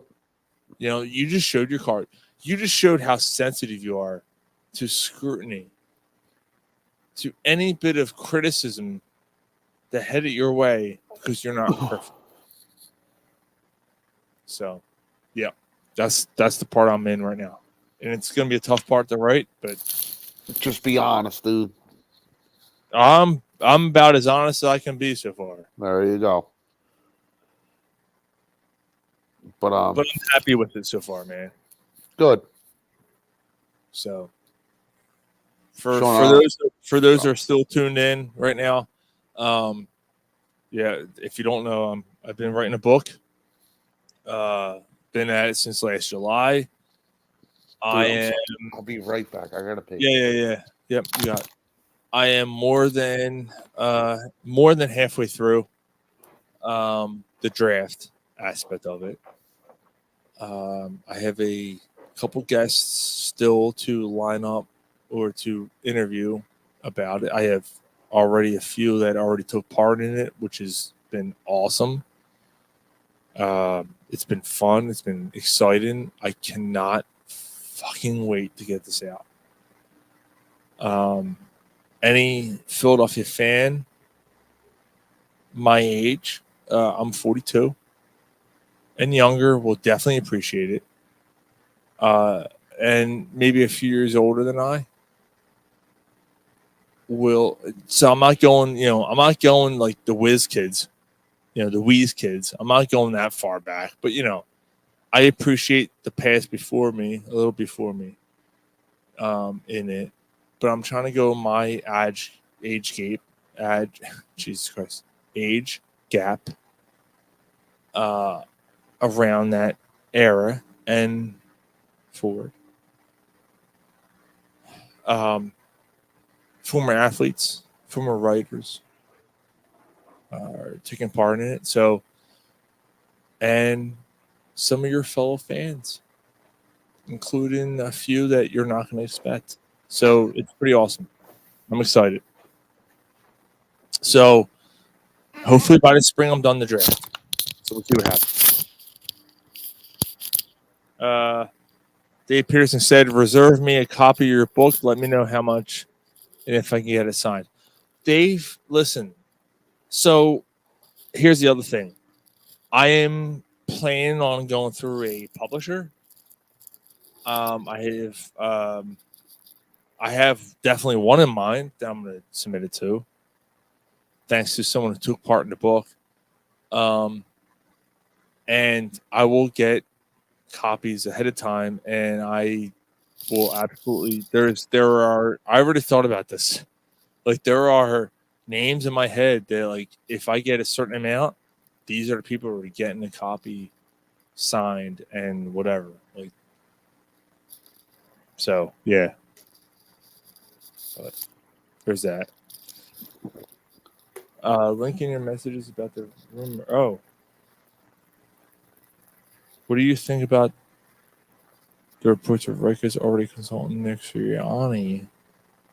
No, Oh, we yeah. already Oh, talked. yeah, I know. Yeah, I'm sorry. He sent something to me. Here we go. He sent me a link.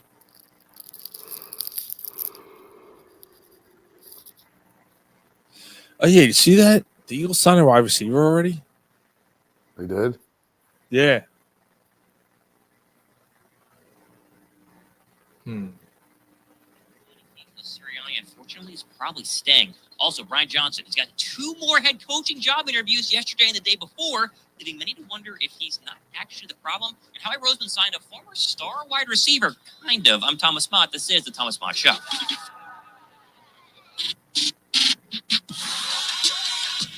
Whoever the fuck Thomas Mott is. Yeah, who's that guy? Exactly how Brian Johnson keeps getting head coaching interviews. Like, I mean, he's had a busy last couple days. He interviewed with the Falcons just the other day, and then the Tennessee Titans yesterday. Now, either other NFL teams understand that Sirianni is the mastermind behind the Eagles' offense, and Johnson had no part in the disaster, except, I guess, call every single play this year, or teams are just fulfilling their Rooney Rule requirements, kind of like how the Chargers randomly interviewed David Shaw yesterday, when everyone and their mother knows they all want to go ahead and sign Jim Harbaugh. By the way, I wish nothing but the best for Johnson, but if you watch the Birds offense this year and still want him and Sirianni back, I guess you really love screen passes that gain no yards and love throwing outside the hash marks. Of course, as of filming this video early on a Friday morning. All right, first of all, I fucking this video is too long. But first of all, I fucking hate this dude's voice. Yeah. You think that Sirianni is gonna? He sounds like a guy trying to do an impression of Howie Roseman. Yeah, it's fucking terrible. What he's saying right there, though, I don't know if you saw the all 22. The Eagles went inside 3 times, middle of field 3 fucking times last week. You have Dallas Goedert, man. What are they doing? You have Swift, who can run a wheel route and cut inside. Like, come on, dude. Like, the fuck? You have 3 passes inside the hash marks. That is Brian Johnson. I don't fucking care what anyone says. That is Brian Johnson, 100%. Because that was not a problem last year. Yeah. See, it's the only thing that really makes sense with it, man.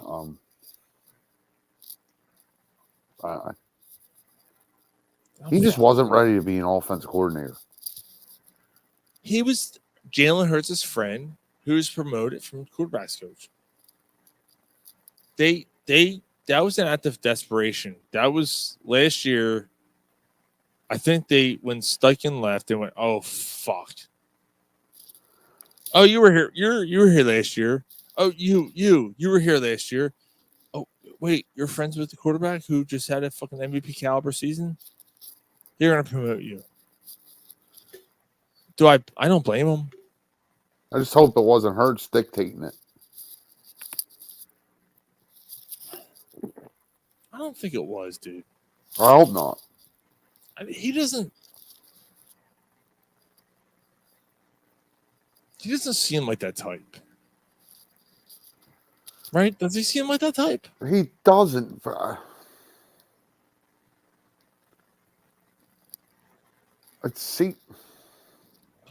He does seem the type that expects things.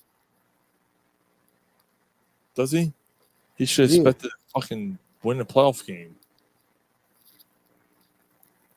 Not take a safety 14 yards back. Oh my god, dude.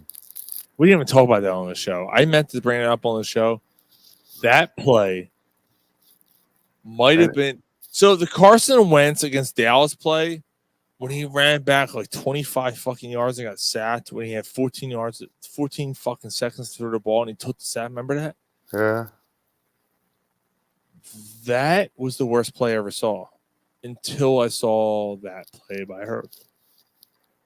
Dude, it was almost like a culmination of things because over and over this year, you've seen Hurts just hold the ball and then fumble, try a 70-yard pass. Like it just.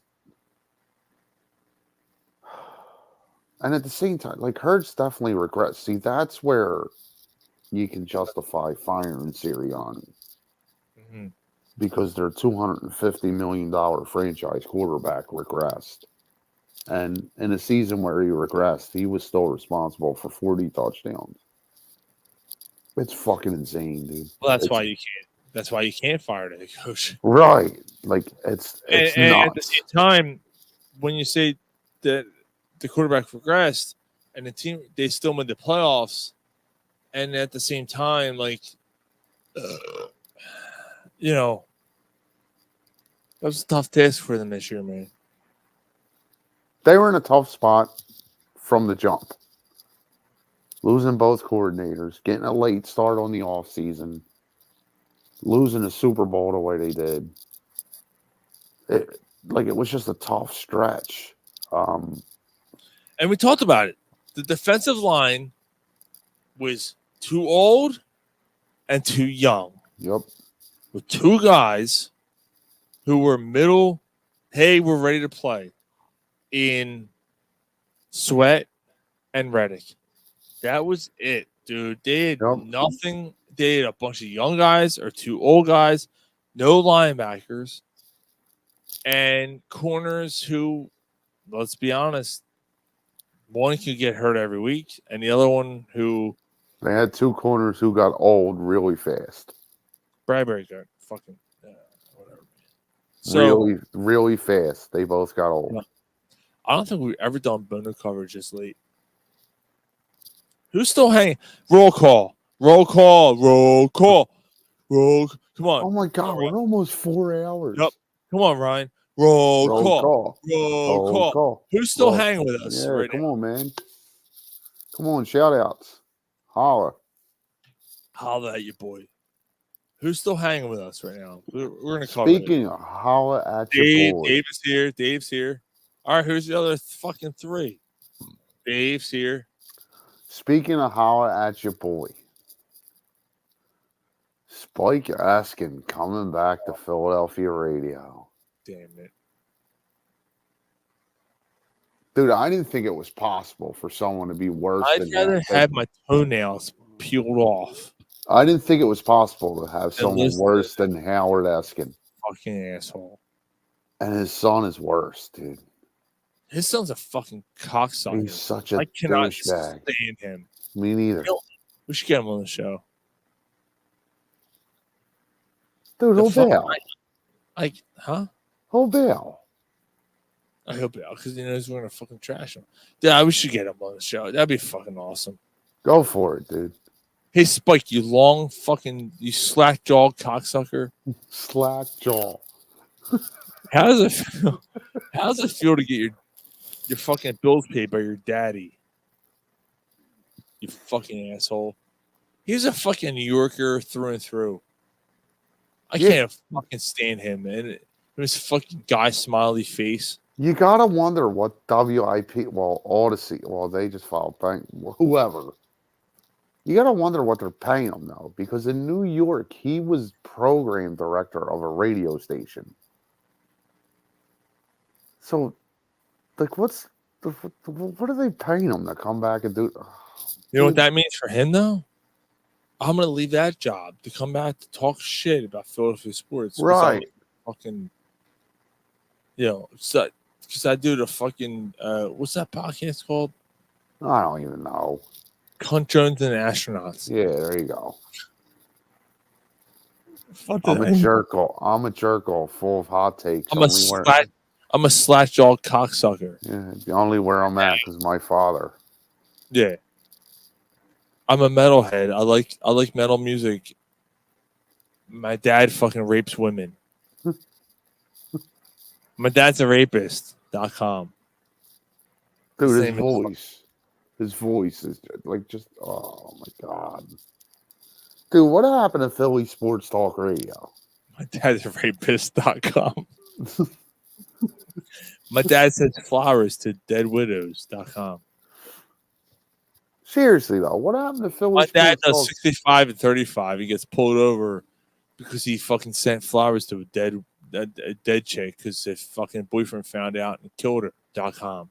That's a long ass website. That's a long ass website, but you know, it's the truth. My dad's a piece of shit.com. How's that? Right? My dad's a piece of shit. Are you typing it? My dad's a piece of shit.com. Let me see what happens. Howard Eskin wearing a Hold on, fucking fur coat. Hold on, let me see what happens. Next week, I'm telling my Howard Eskin story. Next week. Dad, piece You know what? We're gonna do it next week. We're gonna do it next week. Oh shit. .com.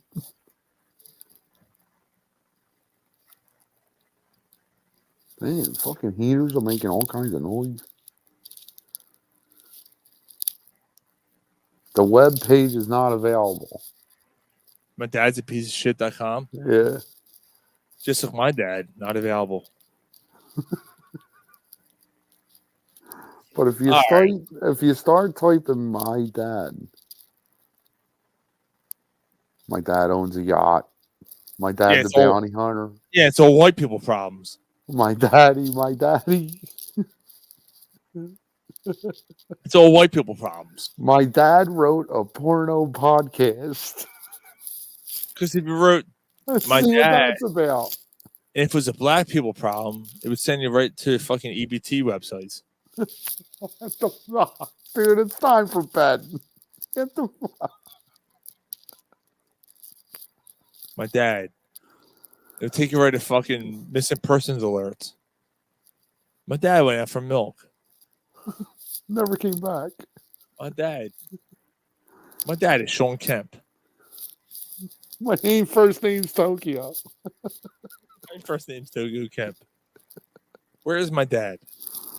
My dad was a prolific slam dunker in the 1997 slam dunk contest, and he disappeared. Probably the greatest fucking. What happened to my dad? He went to China. He got fat. Yeah, he's all fat. Yeah, he's all fat and shit. Drinks too much liquor. Thank God we're not a public fucking podcast.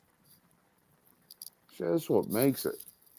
Dude, What? I can't even Hold on, see- Dave Peterson's still going on here. What the fuck is he saying? Hold on. Dave Peterson. We had receivers rushing into each other in the middle of the field. It was a total shit show. The team just straight up gave up. Their hurt safety was just Tampa Bay driving the final nails in an already disappointing season. And Dave. Yeah, well, that's the truth. Like when he gave up that fucking safety, dude, I was like, I turned to Gary. I was like, "You ready?" He's like, "Yeah, I'm ready." We fucking rolled out. Yep, that was it. That was when I texted you. Time for bed. Yep, that was it. Yep. When he gave up the safety, I'm like, "Yep, they're fucking done. This fucking team is done." And did you have any faith at all they're gonna beat Detroit? No. I got to a point where like I talked myself into believing they had a chance against Tampa Bay. But the way that game started, like I wasn't even mad. It was just like, of course. Yeah. But there was no way that even if they beat Tampa Bay, there was no way they were going to Detroit and beating Detroit. Yeah. Dude, Detroit looks good. Yeah, they're not going to beat San Francisco, but they're going to win. They're going to win this week. It's going to be San Fran and Detroit. That's going to be fun. Yeah, I agree. But Detroit's going to be a problem going forward. Jared Goff's better than people give him credit for, and Dan Campbell's a great coach. Yeah.